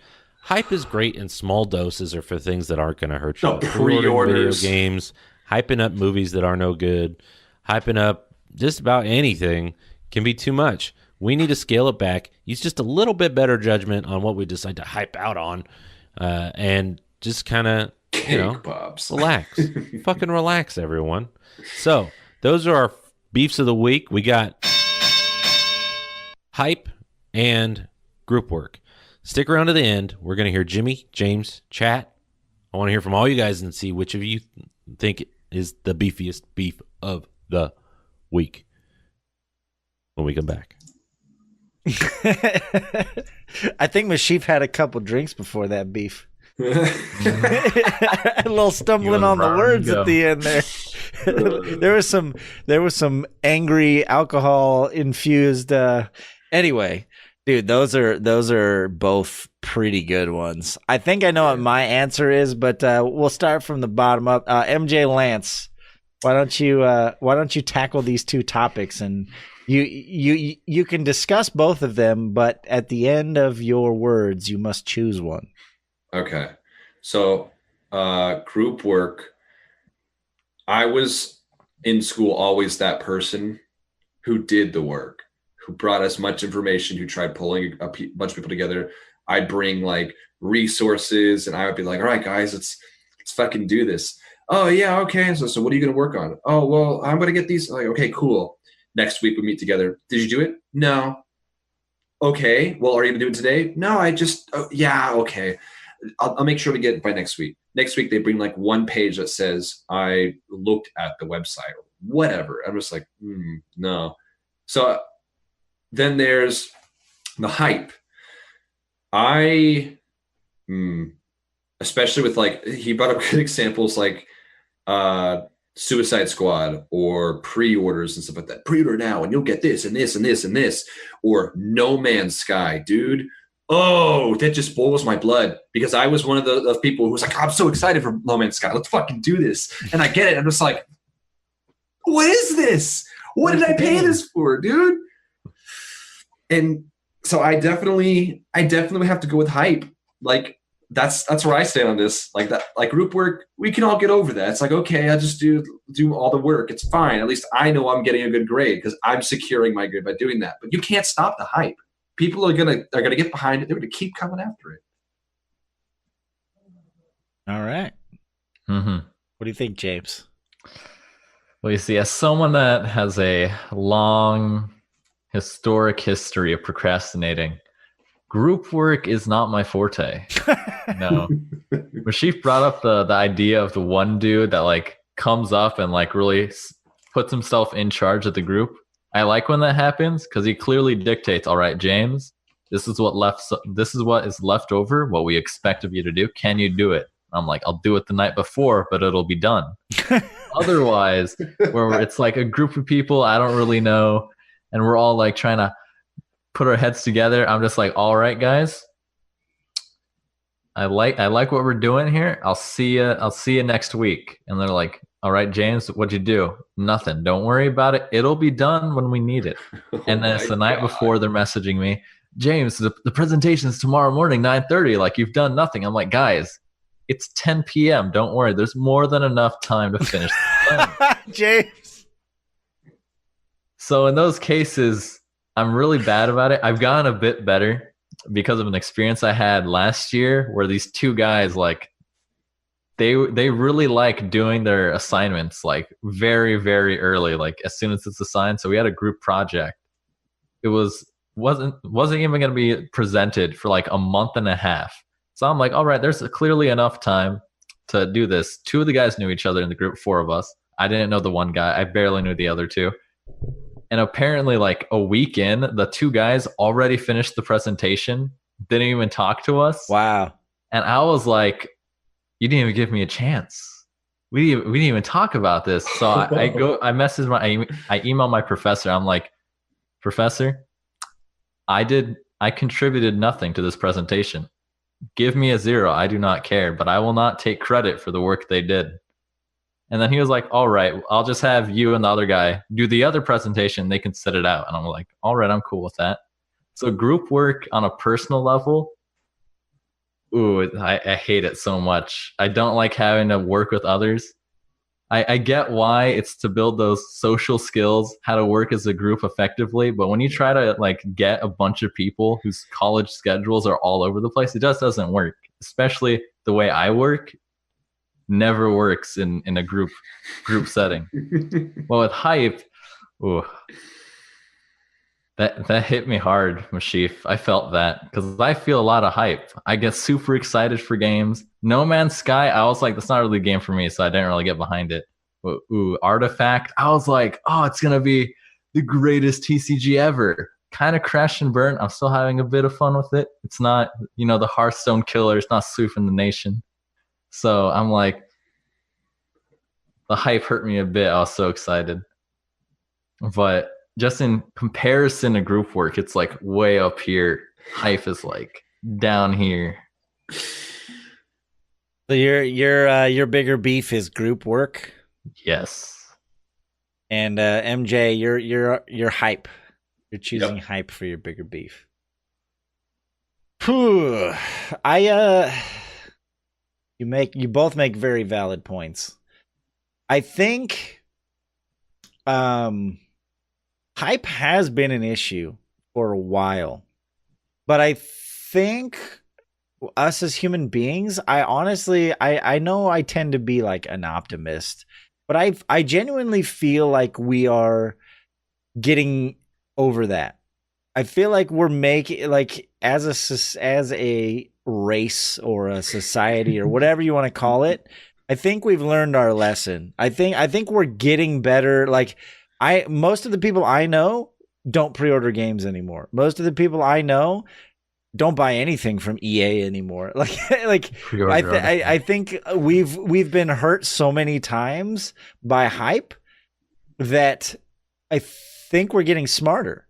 And so hype is still an issue for sure right now, with all the fucking superhero movies and that I brought this up on the podcast in the past and on my streams. It's something I talk about.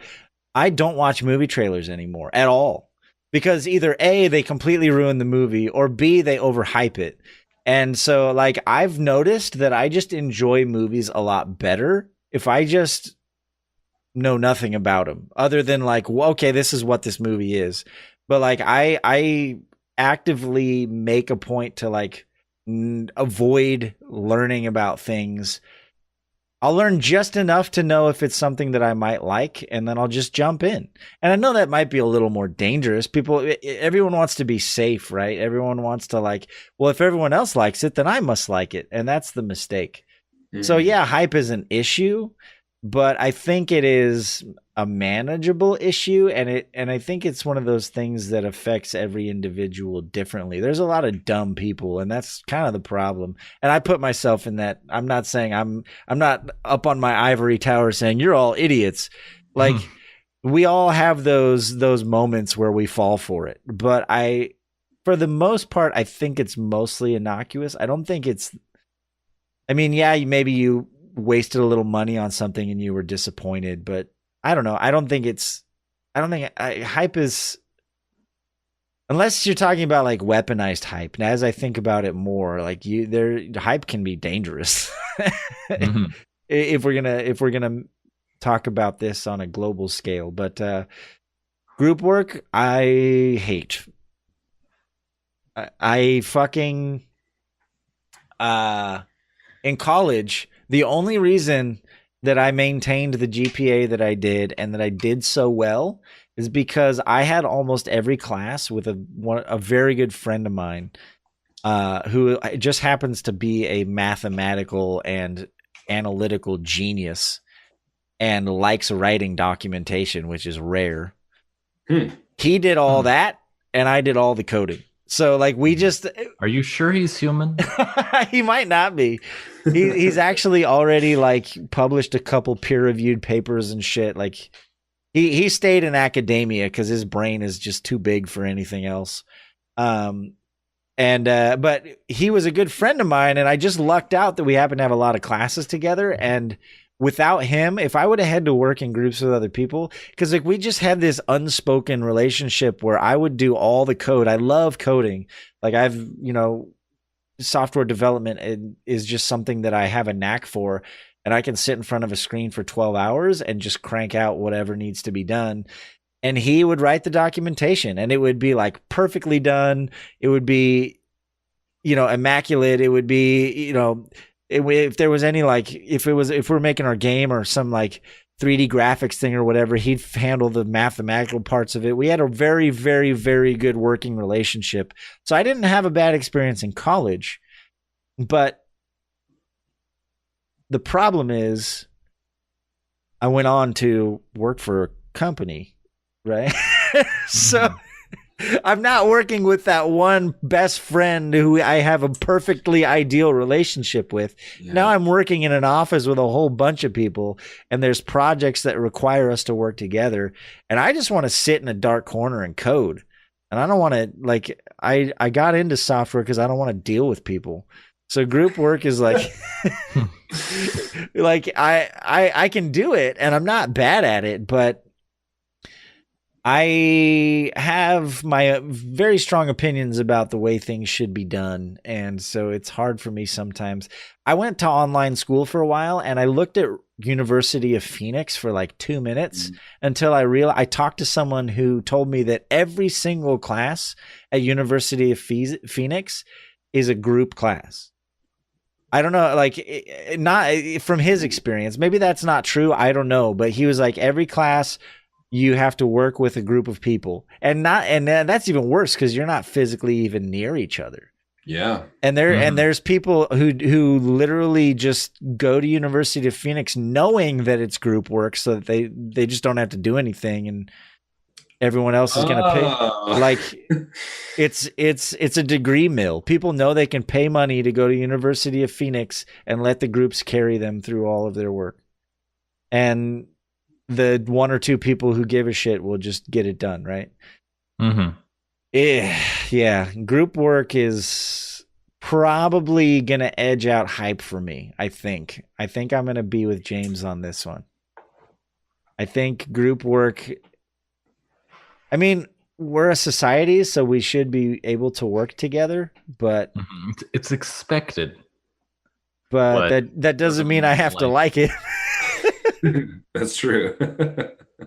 So I would have to say, for me, the bigger beef is probably group work. As annoying as hype is, I think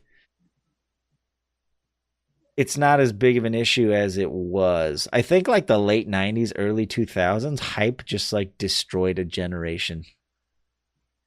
But we're getting better. I think we're getting better. We can see it now.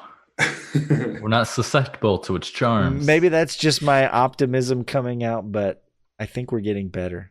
I think our bullshit radars, now that the internet's been around long enough, I think people are starting to be a little more immune to that. Maybe. That's my hope anyway. Yeah. I'm like, I don't know about that, but maybe I'm the 1% of people who give into the hype. You know what I'm saying? I'm not saying we don't, but I think it's I don't know. Anyway, I'm gonna go with group there are work. definitely times where the hype is really sweet, and you're just gonna put on your rose-colored glasses and then go for it. And then you get burned, but that's all right. That's life. Can't avoid all of it. Where's the fun in that? Yeah. All right, so I'm at let's see, I'm at 317. Mm-hmm. Same. All right, so we'll let's see who. According to Meshyf, there is a right and wrong answer, even though this entire exercise is completely subjective. There always is. there has to be a right and wrong answer. So Sheef is going to let us know who's right and who's wrong. So when you guys are ready, we'll do it on go. Mm-hmm. Ready? All right, let me switch back to my media view here. And 1, 2, 3, go.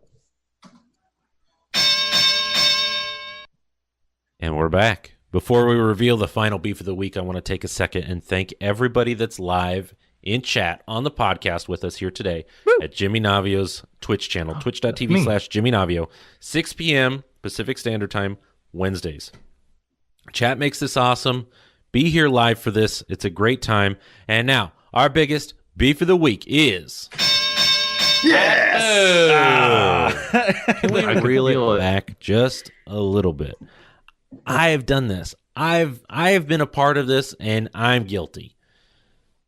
Scale it back a little bit. Let's lower our expectations, bring them down to reality, ground ourselves just a skosh, just a hair, so we don't keep ruining video games, music, TV. Fucking food gets overhyped nowadays.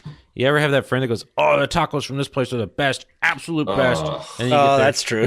They're good, but they're not the best. You're completely let down because your expectations do not meet reality. Let's lower it back. Try not to overhype shit. Give people a realistic expectation of what to expect. and look at stuff with a about the critical theme eye. thing. Join me. I'm going to try. It's hard because we are all addicted to that fucking hype. So, hype, you are the biggest beef of the week. Yeah, the food one, I didn't really think about that. That's true. Yeah, me neither. Oh, dude, they have the best hamburgers I've ever had in my entire life. I'm actually guilty of that. I think I have like, there's probably like 7 the best movies that I've claimed. It's the best movie, guys. Come on. Yeah. Sheef's Beef is the best movies. Thank you, Meshyf, for providing us with another excellent beef. By the way, I'm working on, it's going to be a little bit still, but on my YouTube channel, where we have all of the episodes of Hit the Bucket and we got some highlight videos and everything, we're going to create a playlist that is all of the beef segments. All of the Meshyf's beef segments with us watching it. Maybe not the entire discussion, but at least like his video parts of it. So I thought that'd be for people who want to go back and relive all of the beefs that we've done. We're gonna try and put together a playlist of all of those, so you can play along at home. So we find ourselves at the tail end of the podcast where we just talk about random shits. And you showed up me something cool that I didn't know about. You know, like you said, you're getting into all this sciencey stuff. Excuse me. And you said, I'm going to pull this up because it's super interesting. It says here, possible site of Atlantis found using satellite imagery. And I'm not going to read the whole article, but if you want to explain to us kind of the gist of how they found this and why they think it is possibly Atlantis. So there's this thing, I don't remember the name of the desert. There's a structure in Africa, like Western Africa in the desert, called the Rakat structure. And it is a very interesting looking, I'm going to say like blemish on the earth. It's like blue. It's got these weird circles and everything. Like, whoa, what is that? And the reason why people think that this may actually be the location of Atlantis, because if you look at ancient maps, I forget the name of the historian. He's like considered the father of all history, or like the father of historians or something like that, back in like 300 or 500 BC. Plato? Not Plato, no. He was the one who wrote the book on what he basically based his findings off of this guy. Oh, okay. Yeah, who had these maps that said, like, this is the area of Atlantis, and there's like this group of people that lived in this area that were all ruled by the king Atlas.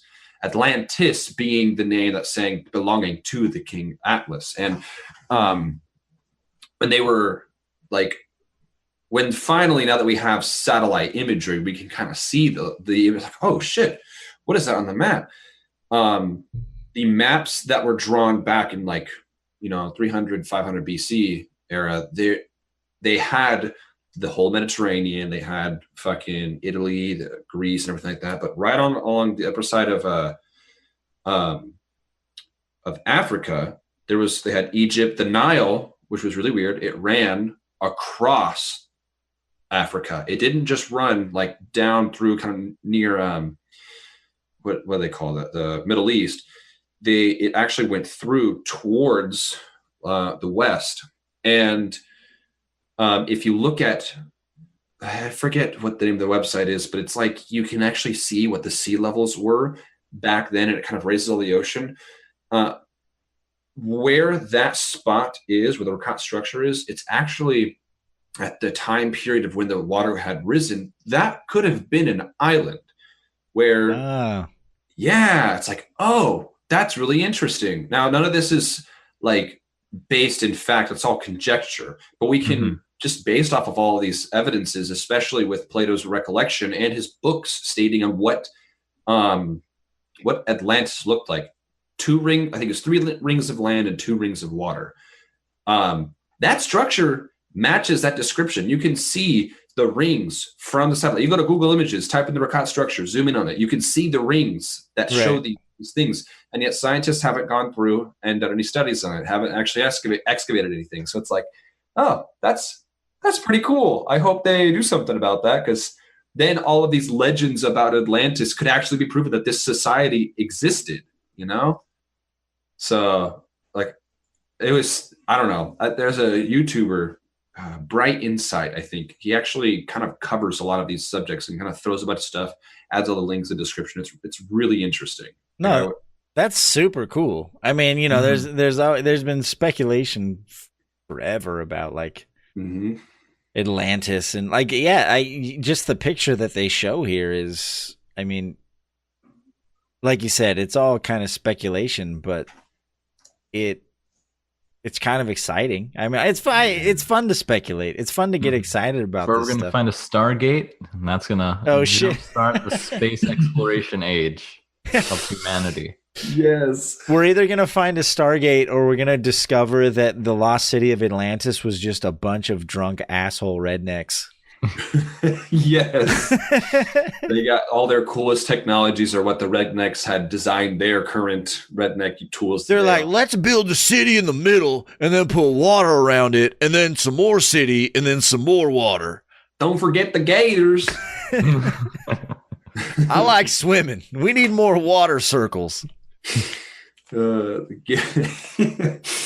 Like I wouldn't even, since we know nothing about the society, I bet you we're going to uncover like, what's a really redneck thing my dad used to do? We'll probably find like the equivalent of like leather cozies that have been petrified by time itself. It's like, oh, this is cool. What is this? It was some sort of cup. Nah, man, that's a cozy, dude.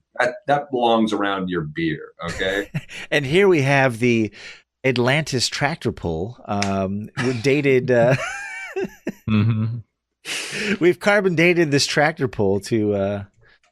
Wouldn't that be awesome? I would love to find that like all these civilizations that we thought were super advanced were just a bunch of fucking assholes. Like, you're right. Which is probably true to some extent.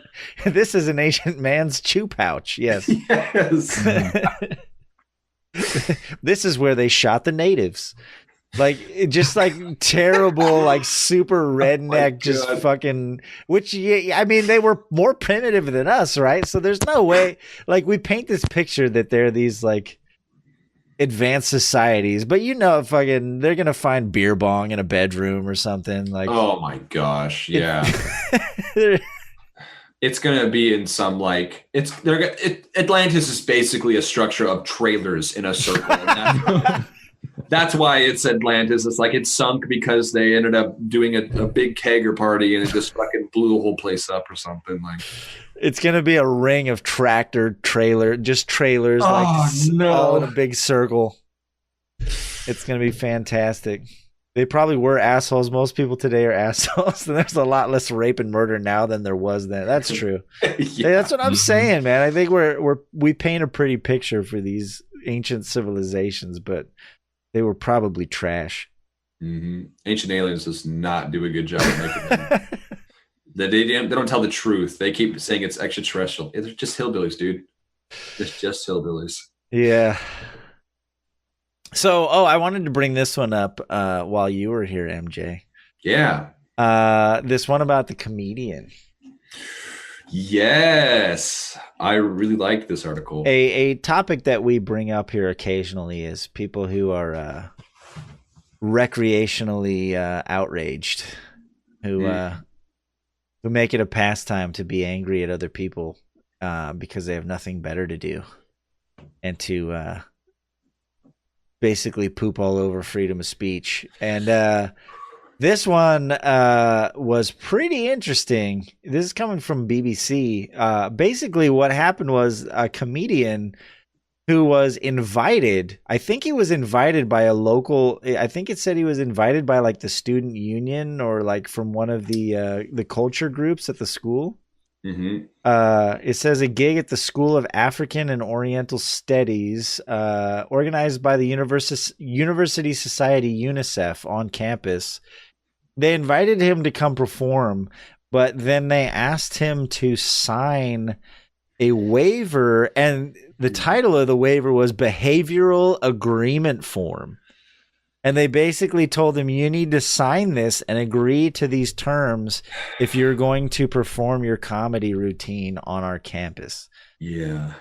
Like, it's so ridiculous that you would, a comedian of all people, you would expect them to follow your guidelines. And it's very specific. And I understand, like, nobody like, it says no racism, sexism, classism, ageism, ableism, homophobia, biphobia, transphobia, xenophobia, Islamophobia, or anti-religion or anti-atheism. And that's such a broad list of things that he could, because he specifically explained, he's like, in my act, I talk about my experiences between different cultures. But I don't want to take the risk of somebody else misinterpreting what I'm saying as like racism, even though like it's my personal experience. I can't share it with you without fear of like what you're going to think my intentions were. Like it's such a dangerous game to play. And like the fact that they even asked him to sign this petition and didn't respect him enough to like, he's not going to go up there and say, yeah, black people are garbage. But by setting the precedent that you're going to have him sign this. That, Jimmy. Well, yeah, someone's going to clip that. All over live stream fails. White male streamer hates black people. That's what I'm talking about. Like it's, I don't know. It's a dangerous game to play. And, you know, fortunately he declined. He said, I'm not signing that. And, you know, he specifically says, where's the paragraph where he says, I'm from Russia. I joke about Novichok, and I joke about the fact that I'm Russian and my wife is Ukrainian, which is a big issue right now. I make fun of British people as the kind of, hey, I'm a foreigner and I notice British people do this. Yeah. If you choose to find offense, then there's plenty of room to do so. I didn't turn down this gig because I'm some racist, homophobic, xenophobic, ableist comedian. I turned down the gig because if you sign a contract like that, you're exposing yourself to someone's bad interpretation. And I'm really glad that he spoke out about that, because like it's true. Like you can't. It's like he has to anticipate what other people might interpret what he meant by what he said. Like that's so ridiculous that that's even a thing. Yep. And so I'm sorry to rant a little bit, but I saw this and, you know, not to drudge up old things, you know, we've personally between us have had some issues with other people interpreting what we intended to say when we didn't. Yes, have certain intentions. So I think any time that you assume to understand what someone else's intentions are, you're playing a dangerous game. I don't know. What do you guys think? I wanted to bring this up and talk about it a little bit because it's something that's been going on for a while, and it's kind of, I don't know. I would say the best example of it is how an English teacher can make any text from any piece of literature mean whatever they want it to mean. You can basically take anything anyone says and derive your own meaning from it. And it's what they do with it that really shouldn't matter. But these days, like someone says, oh, I interpreted this. And then it gets blown up by like a media organization saying like, oh, this person's outraged because of what this person said. But it's like, it's a non-issue. Like you said earlier, like people are going to find a way to be outraged by something, and they're really digging in a lot of cases. Yeah, absolutely. Like it really just boils down to censorship.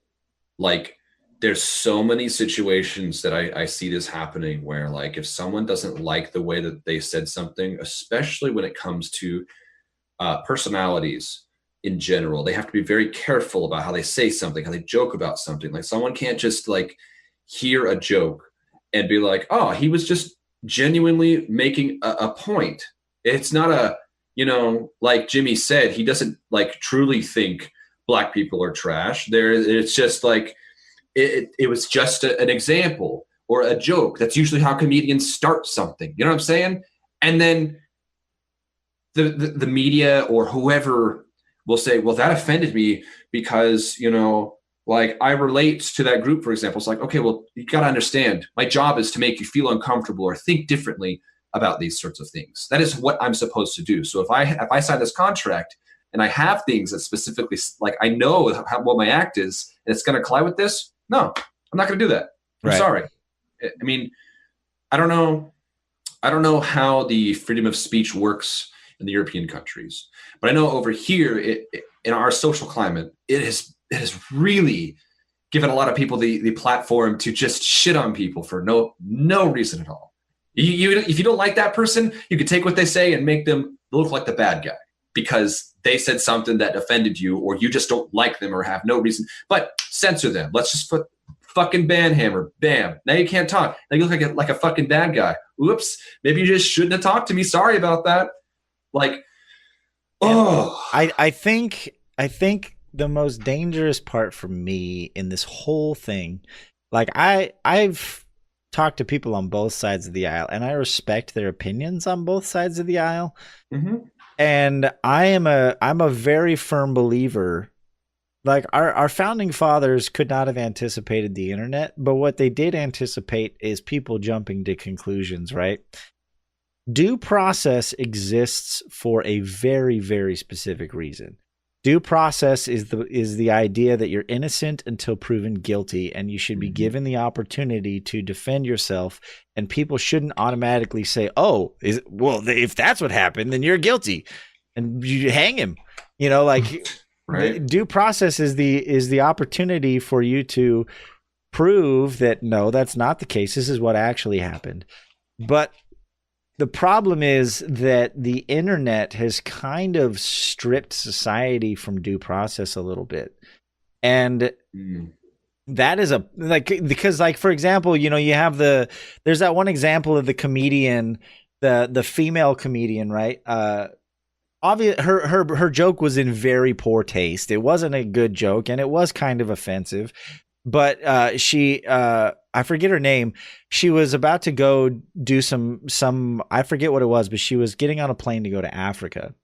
And I don't know if you guys remember this, but right before she got on the plane, she sent a tweet that said, "On my way to Africa, hope I don't get AIDS." And it was like I do remember this. She's an offensive comedian. That's like, you know, that's what she does for a living. And she made an offhanded, like off-color joke. It was probably not in best taste, but before she landed, she had lost her job. Like basically while she turned off her mobile data or whatever, because you know on the plane you're supposed to turn off your cell phone or whatever. As soon as she landed, she got like 100 messages from family and friends saying, "You need to call me right away," blah blah blah. Like she got completely eviscerated by the entire internet and Twitter and everything. That like, you know, they found out who she worked for, and there was this huge outrage. She had no idea any of that was going on. She was up in the sky in an airplane, and before she landed, she had lost her job and her career was ruined.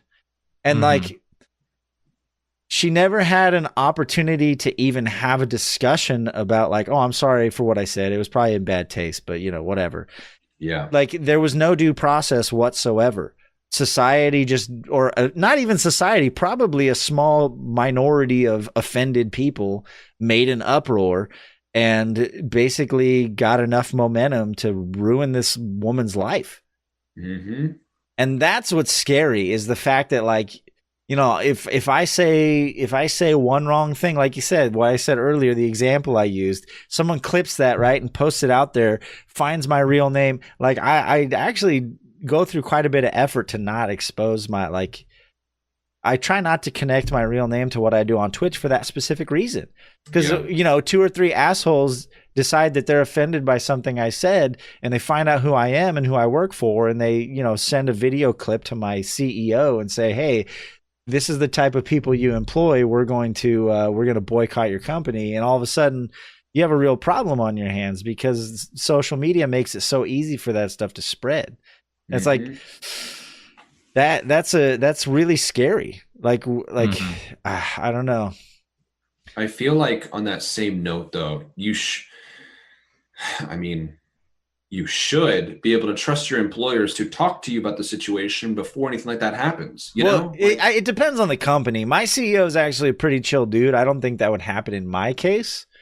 But like, if you're a public facing figure for a company, like this girl we're talking about, I wish I could remember her name. I could look it up. But like, you know, if let's say you're a marketing rep for a company, you know, so you're expected to represent the company, and you know, you get drunk with your buddies and you're, you know, in your friend's living room and someone makes an inappropriate joke which you happen to giggle at, which maybe not be in the best taste or whatever. People make mistakes, but one of the people in the room just happened to have his cell phone out. I mean, look at what happened to Michael Phelps, right?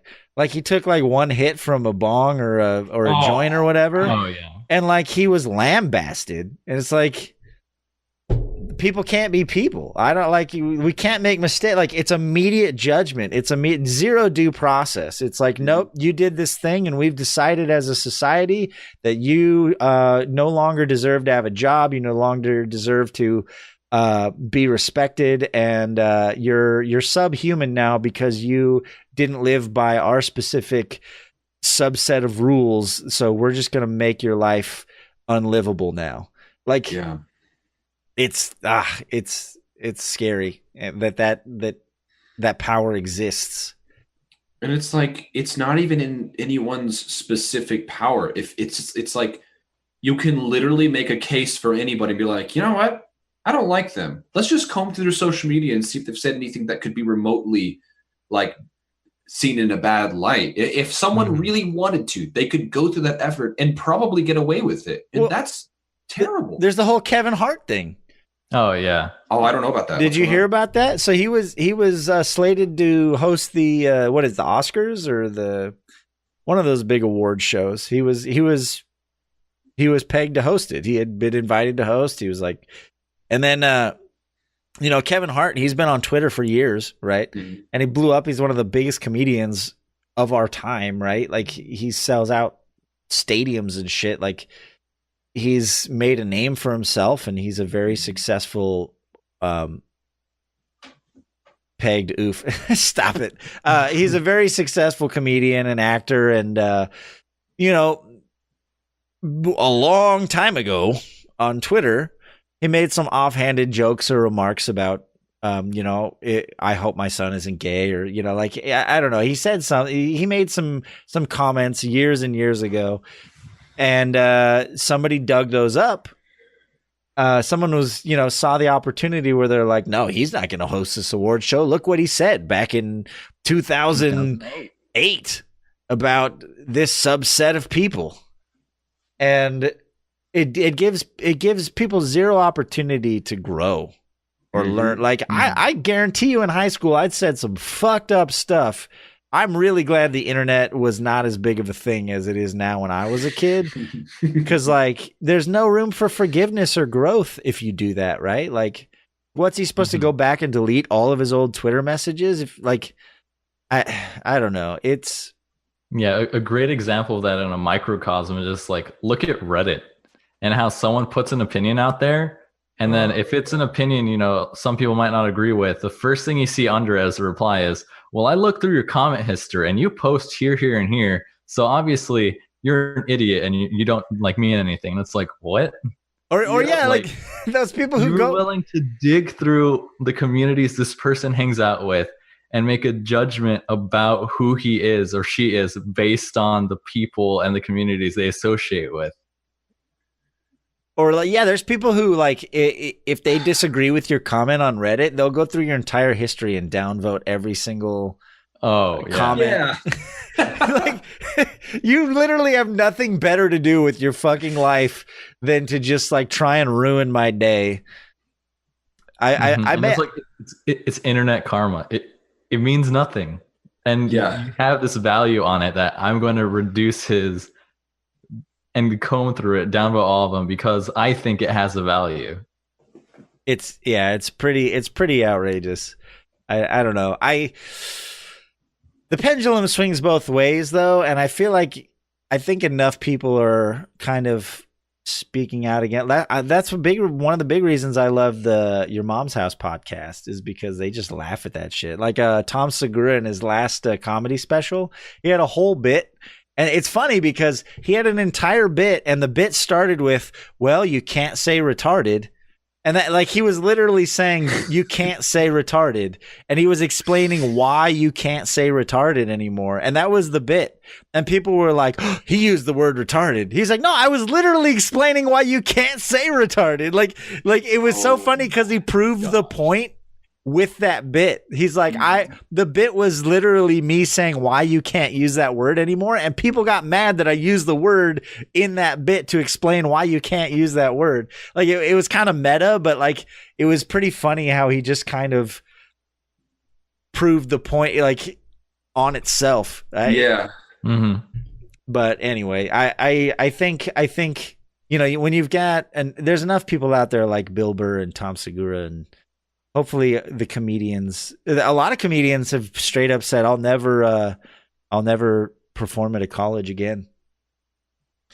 Well, I think there was another article I read recently about actually, I think it was in the same article, the one that we were talking about, where, like, I can't remember what line it was, but it was basically saying that like universities started out as being this place of freedom of speech. Freedom of speech, yeah.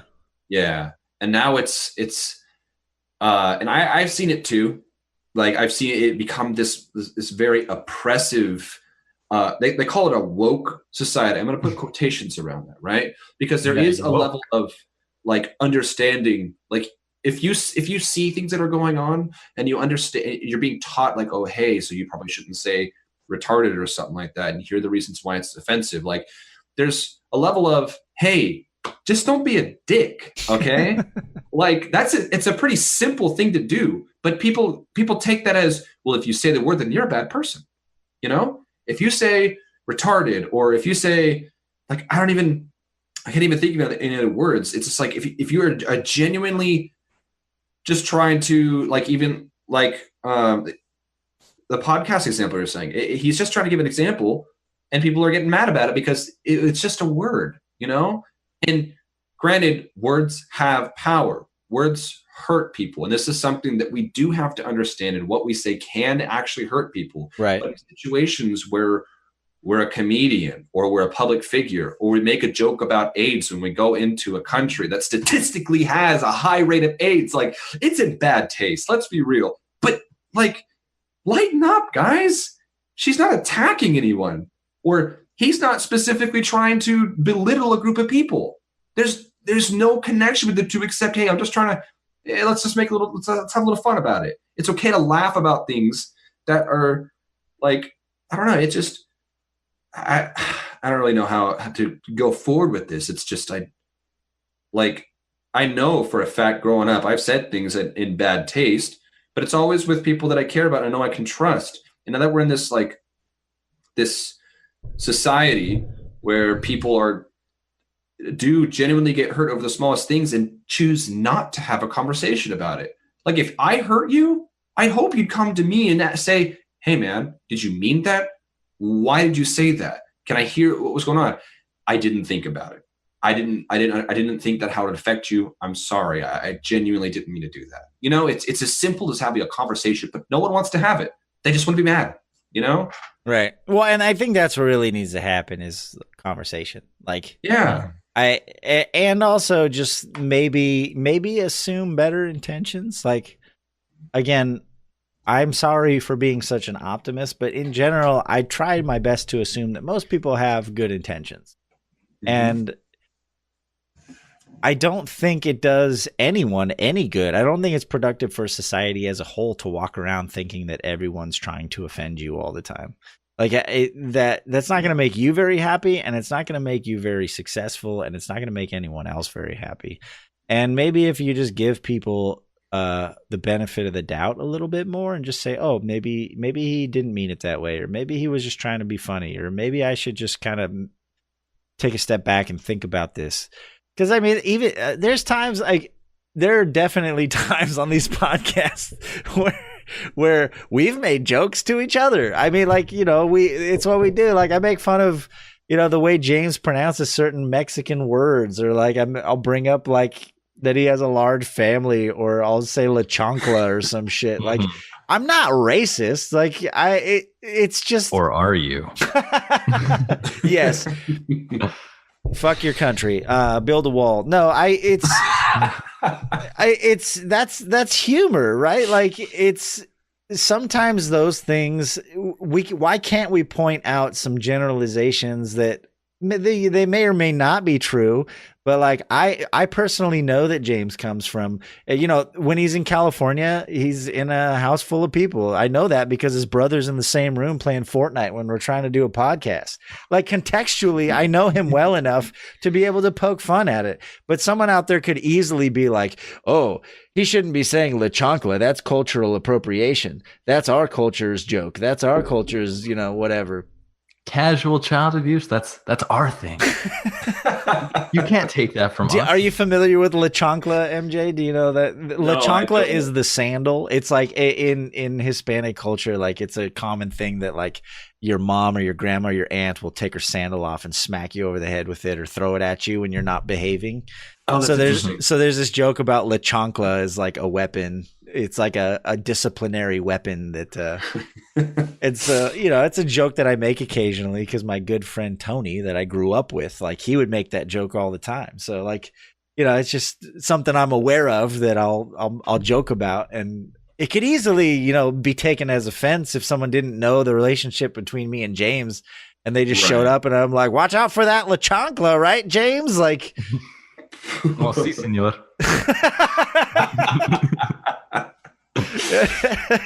That's what I'm talking. Like, I don't know. I think we all just need to chill the fuck out and maybe assume that we're not trying to kill each other or offend each other all the time. Mm-hmm. And we don't need contracts to do that. We can just respect each other enough to say, hey, okay, yeah, you said something that like stung a little bit, but I can leave the room, or I can, choose not to follow you on Twitter or support you. But you don't have to go attack people and ruin their lives just because you don't agree with them. I don't know. Well, because like people always talk about how like we want to be all inclusive, accepting of everybody, and being able to like have conversation around this, but no one wants to do that. And like when I hear these examples, it makes me think of me and my girlfriend. She's black and she makes fun of me for being white as fuck. She's like, you have no rhythm. You are like the whitest white boy I know. I'm just like, hey, I own it. I wear it like a fucking badge, dude. Like, I'm fine with that.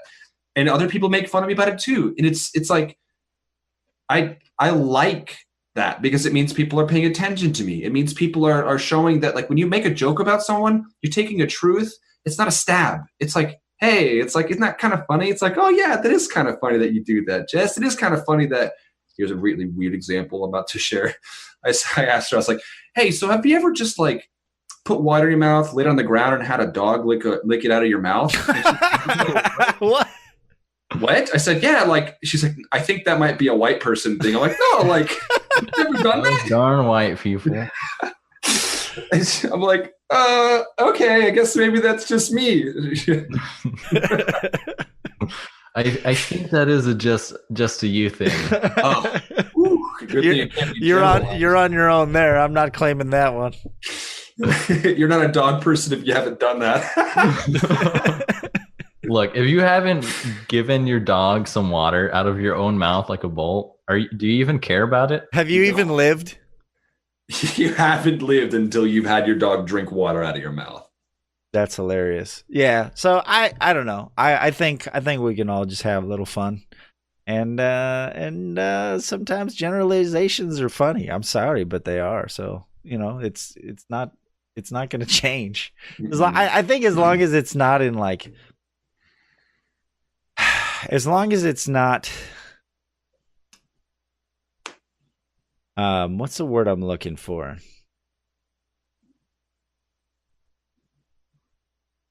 Intentionally harmful. Yes, thank you very much. Harmful isn't the word I'm looking for, but it fits. Malicious, yeah. There's a specific word I'm looking for. I can't think of it, but yeah. If you can't just assume that everyone's trying to hurt you. Yeah. Like, that's your own insecurities that you need to deal with. Like, I don't know. I think society could benefit from a little bit of thick skin. And I joke about it, but like, I don't actually want anyone to die, but like, many comedians have joked about the fact that it's been too long since we had a war and no one has anything to actually be mad about. Right? Like, we have to create problems in our lives because we have it so good. Like, I don't know. Mm-hmm. That's enough ranting about that. But I think let's just let people say what they want to say, and if you don't like it, cool. You don't have to like it. It's okay to be offended. Yeah, it is okay to be offended. Just don't like attack the people and ruin their lives. Don't get like, I don't know, this person didn't destroy your life saying that one thing, right? I don't know, like anyway. Just be awesome to each other. Yeah. And bean juice or something. I know we don't bring that up here. It's from a previous pod. It's from one of the Sheef's beef. We'll have to.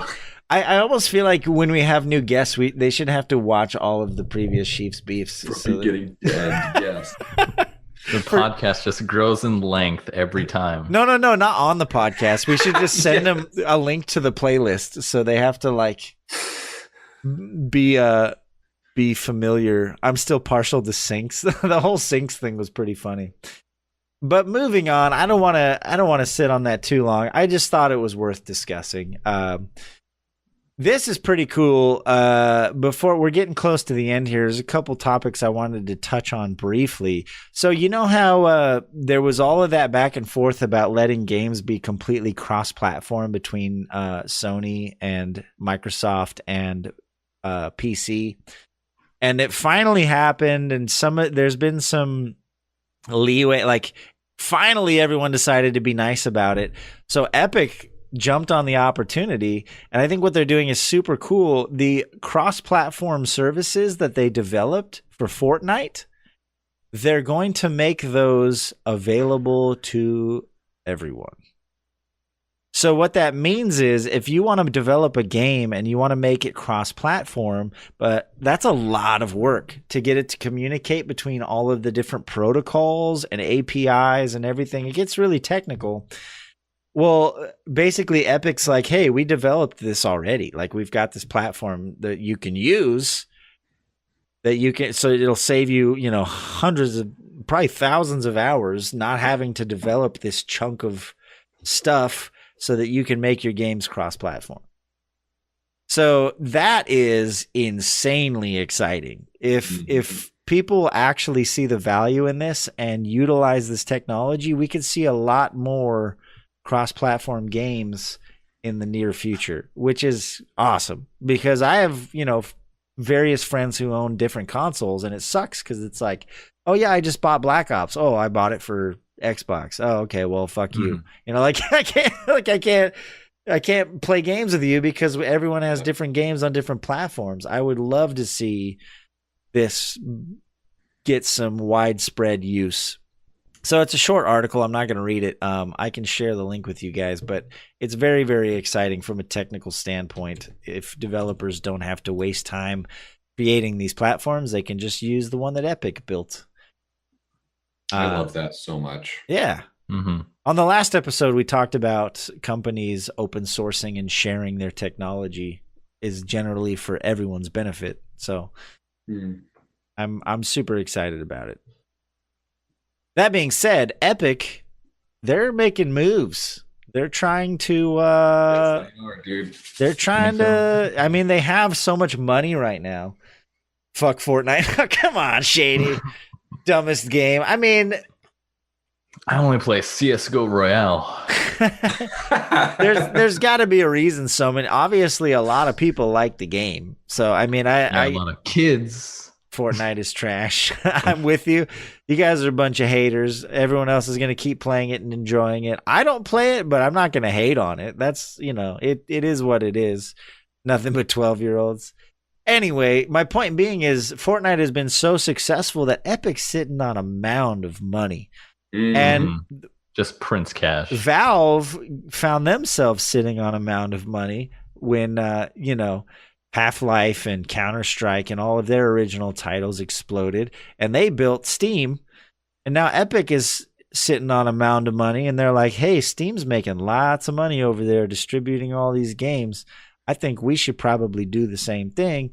So they're developing their game market platform, just like everybody else. Even Discord has a fucking store now. Everyone's building their own distribution platforms because they see the money in it.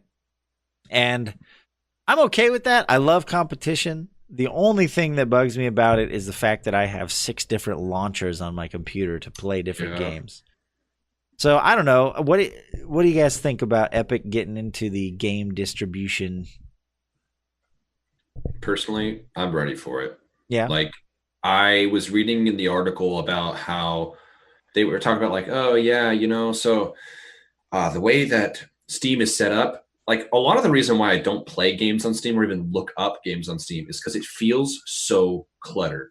I feel so overwhelmed. I don't like clicking on a page and see all this fucking information, all these peer reviews and stuff like that. I'm just like, I just want to get a simple synopsis. Like the Nintendo eShop, for example, is for the Switch is really easy to go through. It just says bestsellers, fucking new games coming out, and enter a code in. It's super simple. You click on it. Here's a video. Do you want to play it? Do you want to buy it? It's simple. And the way that the article describes how Epic Games is going to design theirs sounds a lot like that, and that it's going to have closer relationships with developers and the players. And I like that. Where in Steam, it just feels like a bunch of people like, oh wow, this game is good, but like here's some things I didn't like about it. That's cool. That could probably be shared on like their Discord channel to help better it. Or I mean, now that we have Discord, you know what I mean? Like before, I think it was very helpful for the time. Yeah. But now we have a lot more resources that can really help improve that type of communication you have with your fan base, Yeah. Yeah, I don't know. What do you think, James? Do you have an opinion on it? As long as all these platforms play nice with each other, I'm okay with it. Because it's like a big question. A lot of people have been coming in, talking about Minion Masters since I moderate their Discord. A lot of people come in, they're like, can people playing Minion Masters on the Discord store play with people on Steam? Because I own it on Steam, but it was free to play on Discord first, so my friends have it on that. Will it work? And I'm just like, yeah, it's cross-compatible. Like, there's no issues there. So as long as like all these different platforms are going to play nice and like you can play with people on different ones, then it's okay. But if it starts being like, oh, well, if you buy a game on the Epic store, they have their own like subset of Epic servers for this game that don't talk to the Steam servers, that don't talk to the Discord servers. That's where I can see some issue come in. But if they all play nice, like how they're doing for the most part now, then it should be fine. Because I know like Uplay and Origin, you can buy their games through their service, or buy it through Steam, and then it just opens it on Steam through the service, so there's no issue. Mm-hmm. But if it's like, okay, now if you want to play Rainbow Six, like it doesn't play nice with Discord, so you can't play with those people, then it'd probably be a huge problem. Mm. Yeah, and God, that's like a whole hour discussion from a technical standpoint because, I mean, obviously that's a concern, the whole cross-compatibility concern. And the problem is with that, if I can explain this as succinctly as possible, each platform has their own API and their own tools that they're going to provide. And that's where it's tempting as a developer because, PC is an open platform. If you develop your own your own network stack and your own multiplayer communication API, then you don't have to rely on any of these other APIs. And for those wondering, programs need tools. They need to be able to use something in order to communicate. Like the network stack is what lets you play multiplayer games. You either have to have one, build one, or use somebody else's that they developed. Steam has an entire in their application, in the tools that they give you if you want to develop a game for Steam, they give you access to their multiplayer tools, their server tools, all that stuff, but they're Steam specific. So you don't have to develop that shit. Like, the achievement, there's an achievement API where you can just plug into that and, build your achievements in Steam. Same with like the server stuff and the multiplayer stuff and the trading card stuff. That's all stuff that Steam provides through their software connections. So it's tempting because they've been the biggest player to say, oh, Steam has all these tools. I just have to make the game and then I can connect my game to all of those tools super easy. But if you rely on those Steam specific tools, they're only going to be on Steam. So that's kind of a tricky situation because, like you said, James, like if somebody relies 100% on the Steam server browser and the multiplayer tools, because a lot of games, if you want to invite people, it pulls up your Steam overlay and you invite them directly from your friends list because they're using the Steam API for connecting people through multiplayer. Interesting. But I didn't know these things. But what happens if they decide they want to put their game on Discord? They can't rely on that. So they either hopefully Discord has a similar tool that they can tap into, or they have to develop their own, which is a huge time sink. I mean, that's a ton of development hours to build a matchmaking system. Yeah. The big question that comes up as well is like, oh, like I already play it on Steam. Can I link my accounts? And it's like, no. And they're like, well, is there like a plan to? No. Yeah. Because it's like you can't get the two services to talk like that. They're not going to share that information. Right. Because they're using Steam specific API calls on the Steam version, and those calls just aren't available on any other version. Like for example, Ultimate Chicken Horse, you play it on Steam. If you go to the little console and you say invite friend, your Steam overlay pops up. Like that's a connection that their game has specifically with Steam's software platform. Okay. So that is where there could be issues where people might be less inclined to take the extra time to make it playable across all those platforms. So eventually there's probably big money in that. Honestly, if you wanted to, if someone you want to be a millionaire, I'll tell you right now, get a development team to start creating, because it's going to get worse over time, a plug and play development toolkit that will allow your game to be cross-platform on all of the different distribution tools. So whether it's Steam or Humble Bundle or Discord or Epic, that'd be valuable. The Twitch service that no one uses, the Twitch launcher. So exactly what Epic Games is doing right now for cross-console, someone's eventually probably going to have to do that for all the different PC platforms, so games will play nice with each other. Well, I feel like Steam is making a good step forward, especially with their new inclusion of like Linux and things like that. A lot of their games have, like, my cousin was he has Linux everything, and he was really happy to hear about the changes. We're not going to act like I understand what was going on, but he would show me. He's like, dude, check this out. I couldn't play this game anymore. Now I can, and it runs great. I'm like, wow, that's awesome, man. I'm like, yeah. From a that's more from a software executable standpoint. Like if you're talking about the software just physically being able to run, and a big part of that problem is because on Windows there's DirectX. DirectX is basically the audio video 3D platform that Microsoft developed and provides for free to developers who want to make games on Windows platforms.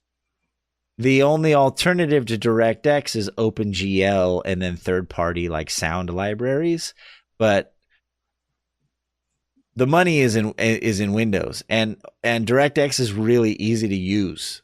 It's really easy to develop a game using the Windows development, like with C# and DirectX and all. Like, there's so many tools out there to like squirt out a Windows game fairly quickly. There are platforms like there's Video Game Maker and Godot and that have cross-platform tools that will like you can compile it in multiple languages, Mhm. but the appeal of DirectX is very real because that's where most of the market share is. Like if 90% of PC gamers are on Windows, why would I waste time tracking down all these extra libraries and stuff for the 10% that are using Linux? But what Steam and what Valve did basically is they're like, okay, well, we're going to develop a set of tools to convert or to wrap up your DirectX games so that they'll play on Linux and you don't have to rewrite all your code basically. So they made it easier. They made it significantly easier for you to port your games from Windows to Linux. And that's amazing because if as a developer, if I didn't have to rely on Windows for games, I would not use Windows at all. I've heard that a lot, actually. I love Linux. I use it at work every day. But when I get home, my PC is Windows PC because I'm a gamer. So yeah, it's getting better. It's definitely gotten much better in the last few years, much thanks to Valve. But it's an uphill battle unless people decide to adopt those tools natively. DirectX is just still too appealing. It's too easy. And it's the majority of the market is still on Windows. So anyway, that's a lot of nerd talk. Not to put you all to sleep, but it's really interesting. There's a lot of challenges. I agree with you very much, James, that that's a concern. And it's also a concern. The whole exclusivity thing that we battle with consoles that's never existed really on PC, with some exceptions. It's starting to happen again, and that's scary. Like, for example, that Hades game that I just got is only on the Epic Store. It's an Epic exclusive. It's not on Steam. It's not on any other platform because they're trying to get people to use their platform. And that's where I'm like, shit. Like, and then Blizzard, they're the worst. I mean, there's no other place to play a Blizzard game other than using the Blizzard launcher, right? Yeah. So the whole exclusivity thing that we deal with on consoles is now an issue on PCs as well, except it's not different hardware platforms, it's different software platforms. And it's super fucking annoying. Anyway, yes, we're nerds. I'm sorry. But it's worth talking about. We gotta discuss this shit. I mean, I don't know a lot about these things, and so hearing like a developer standpoint on it really helps me. Like, oh, well, I didn't even know that was a problem, or I didn't even know that was something that needed to be talked about. Like it benefits me to hear about it. So yeah. But so real quick, last thing I'm going to say about it: the guy who has been developing the Epic Store, interestingly enough, is the same guy who owns and operates Steam Spy. I don't know if you've ever used Steam Spy, but it's basically a platform. Go to steamspy.com. I use it all the time. It's a platform for analyzing Steam game sales and popularity. Wow. So this guy is very, very versed in like what works and what doesn't. He's basically been a spy, like Steam Spy. The name, it's funny because the name of his website is literally what he's doing. Yep. Like he's spying on the game. He knows what people are into. He's spying on Steam's market, and the whole time he's been working with developing Epic's store. But one good thing I will say about what Epic is doing, the cut that developers get is better. From what I understand, like Steam's got like a 30%. I think if you put your game on Steam, I think it's a 30% cut that they get. It's pretty significant. Yeah, it's pretty hefty. I think Epic's is better. I don't take me. I mean, do your own research on that. But from what I've heard, is that Epic is going to be a lot more forgiving or a lot more gracious with their commissions as far as like using their platform. And also they're going to be a lot more active in curating the games that they put on their platform, which I'm very excited about, because Steam basically just opened the floodgates. They're like, you got $100? Cool. You can put your game on our platform. There's a lot of absolute dog shit games on Steam that clutter telling me that I can't get the entire Sakura Spirit franchise on the Epic Store. There is no point for me to use that service. I'm sorry. So I mean, that's you're fucking right. that's one thing I'm excited about is that Epic seems to be actively trying to choose games for their platform that are going to be high quality titles. Mm-hmm. Like, there's not many right now, but Hades, for example, is made by the same people who made Bastion. Really? Yeah. Wow, I didn't know that. Giant Games or something I forget the name of the studio, but the developer of the game that made Hades is the same one that made Bastion. And Epic basically locked in an exclusive distribution publication deal with them. That's awesome. So that's interesting. How about that Sonic poster? I'll see you guys later. Yeah, after that, we just got to cut the podcast here. I'm sorry. Dude, like, This is my favorite spoof on it. I did not. Oh, oh, that's so great. I saw someone who said they took the image into Photoshop and just took everything as far as they could, and you see this disgusting, disfigured image. They're like, hey, this is what was under all that darkness on the image. I was like, oh, I don't even like Sonic. And so seeing this makes me hate it even more. I'm like, what the fuck are you guys doing? Have you seen Sonic Adventure 2 Battle? Do you see the way Sonic looks? He looks nice. He's a character people love. And now he's this abomination. There's a picture of him on the Golden Gate Bridge with these human ass legs and these shitty fucking red shoes. I'm like, dude, what are you guys doing? Hey, but 9-year-olds are going to love it. There's a whole subset of furry artists that specialize in taking, cartoon animal characters and making them fit in a realistic, reality. But then they go and hire Joe Schmo to be like, all right, guys, what's that Sanic look like? How are we going to represent him in this San Francisco film? And then we get that. Oh, hey, it's perfect. It's beautiful. Anyway. Yeah. Well, we can. We're gonna close on that just so everyone hates me. Beautiful. No, we'll close on this commercial.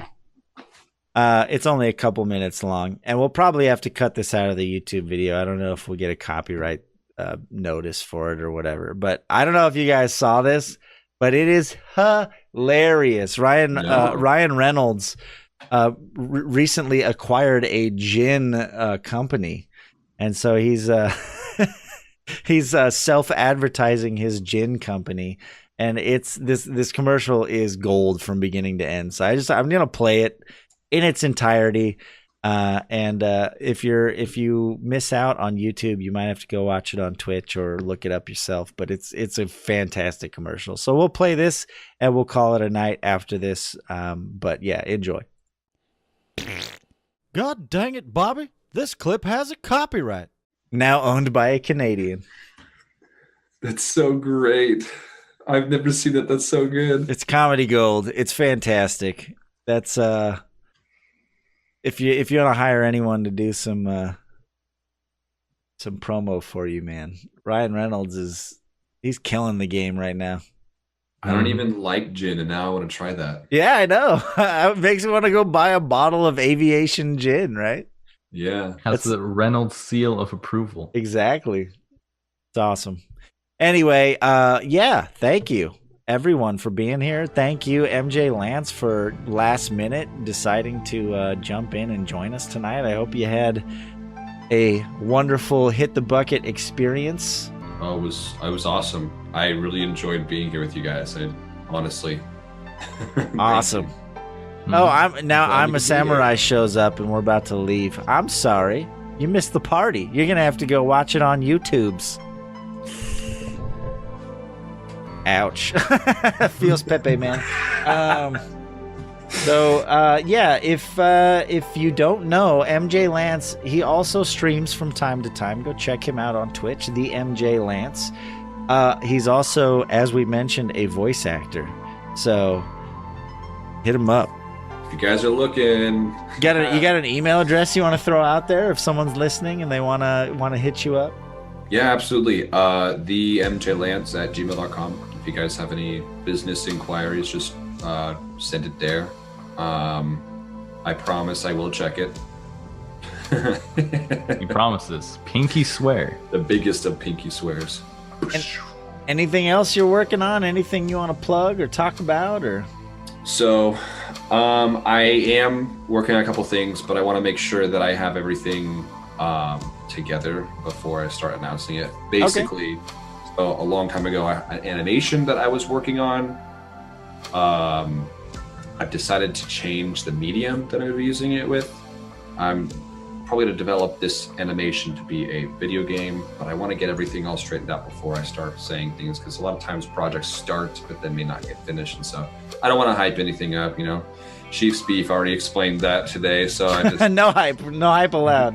I'm keeping it simple. If you guys want to check me out on Twitch, it's been a little difficult to stream with school and everything like that, but we got Pokemon Smash came out, we got a lot of stuff, so I'd love to see you guys drop by, and thank you for having me here. Twitch.tv/JimmyNavio is my channel, so hit me up there, guys, and Stop it. James, anything you want to say? Hey, by the way, James, I saw, didn't you recently come out with a new YouTube video? You did a Let's Play recently? Oh, I've been doing a lot. I've been uploading like every single day. there we For how go. long? For a while. I've been playing a lot of Slay the Spire because I needed an excuse to play that a lot. So yeah, I have 18 episodes, one every day. Haven't missed a beat. Dude, that's awesome. Damn, you're grinding, Pretty fun. man. So many episodes of me losing. I'm slowly working my way up through each ascension. Gets harder and harder every time. I'm excited. People that hit Ascension 20, I don't know how they do it. Wow. So is that game's still in early access, isn't it? Yes. And it's basically a fully finished product. I don't know what else they're doing to it to make it better. Well, there's still Right. only 2 characters, right? No, there's 3. Oh, okay. hmm Yeah, I don't know. They should just Yeah, I alternate every day. So it's like the Ironclad, then the Silent, and the Defect. So you can see like, oh, if you're only interested in seeing the Defect, then you can just like, which one it is. every 3rd episode or whatever. Mm-hmm. That's Nice. cool. Silent. That's smart. Not bad. Lagging. Well, keep at it, man. That's awesome. And James is going to be back in California soon. If we can somehow work it out, we might do a podcast in person. I got 3 weeks. Yeah, Awesome. I know. We've always done it over the streaming, over the video, whatever. But it'd be fun to sit down and do an actual podcast in person. Yeah. If we can make it happen, it will. No promises, but we're gonna try. It's gonna be a busy few weeks. It's the holidays and everything, but Christmas. if we can work something out, we will. All right, everyone. I hope you have a good night. Thank you for being here. This has been another episode of Hit the Bucket. Again, please go check it out on YouTube. You can just Google Hit the Bucket Podcast and find all the links. Tell all your friends. Make sure that you subscribe to it on iTunes or Google Play or Spotify. And if you could, it would mean the world to me if you would write a review. Those really help your stuff get posted and distributed on, like, if you go on iTunes and find the podcast and just like write a blurb, or give it 5 stars and just say those guys are the most handsome men I've ever seen, whatever you want. Well, just be honest, but it really helps a lot if the more stuff like that, the more buzz and activity we get, we can get some people interested in it. So thanks. Have a good night. MJLantz, if you want to stick around on the video chat for a second, we usually do a couple just kind of screen caps for Frost to use for the thumbnail. So have a good night, everyone. Thank you, Sheef, for the Sheef's Beef. Thank you, everyone who participated, and we'll be back next week.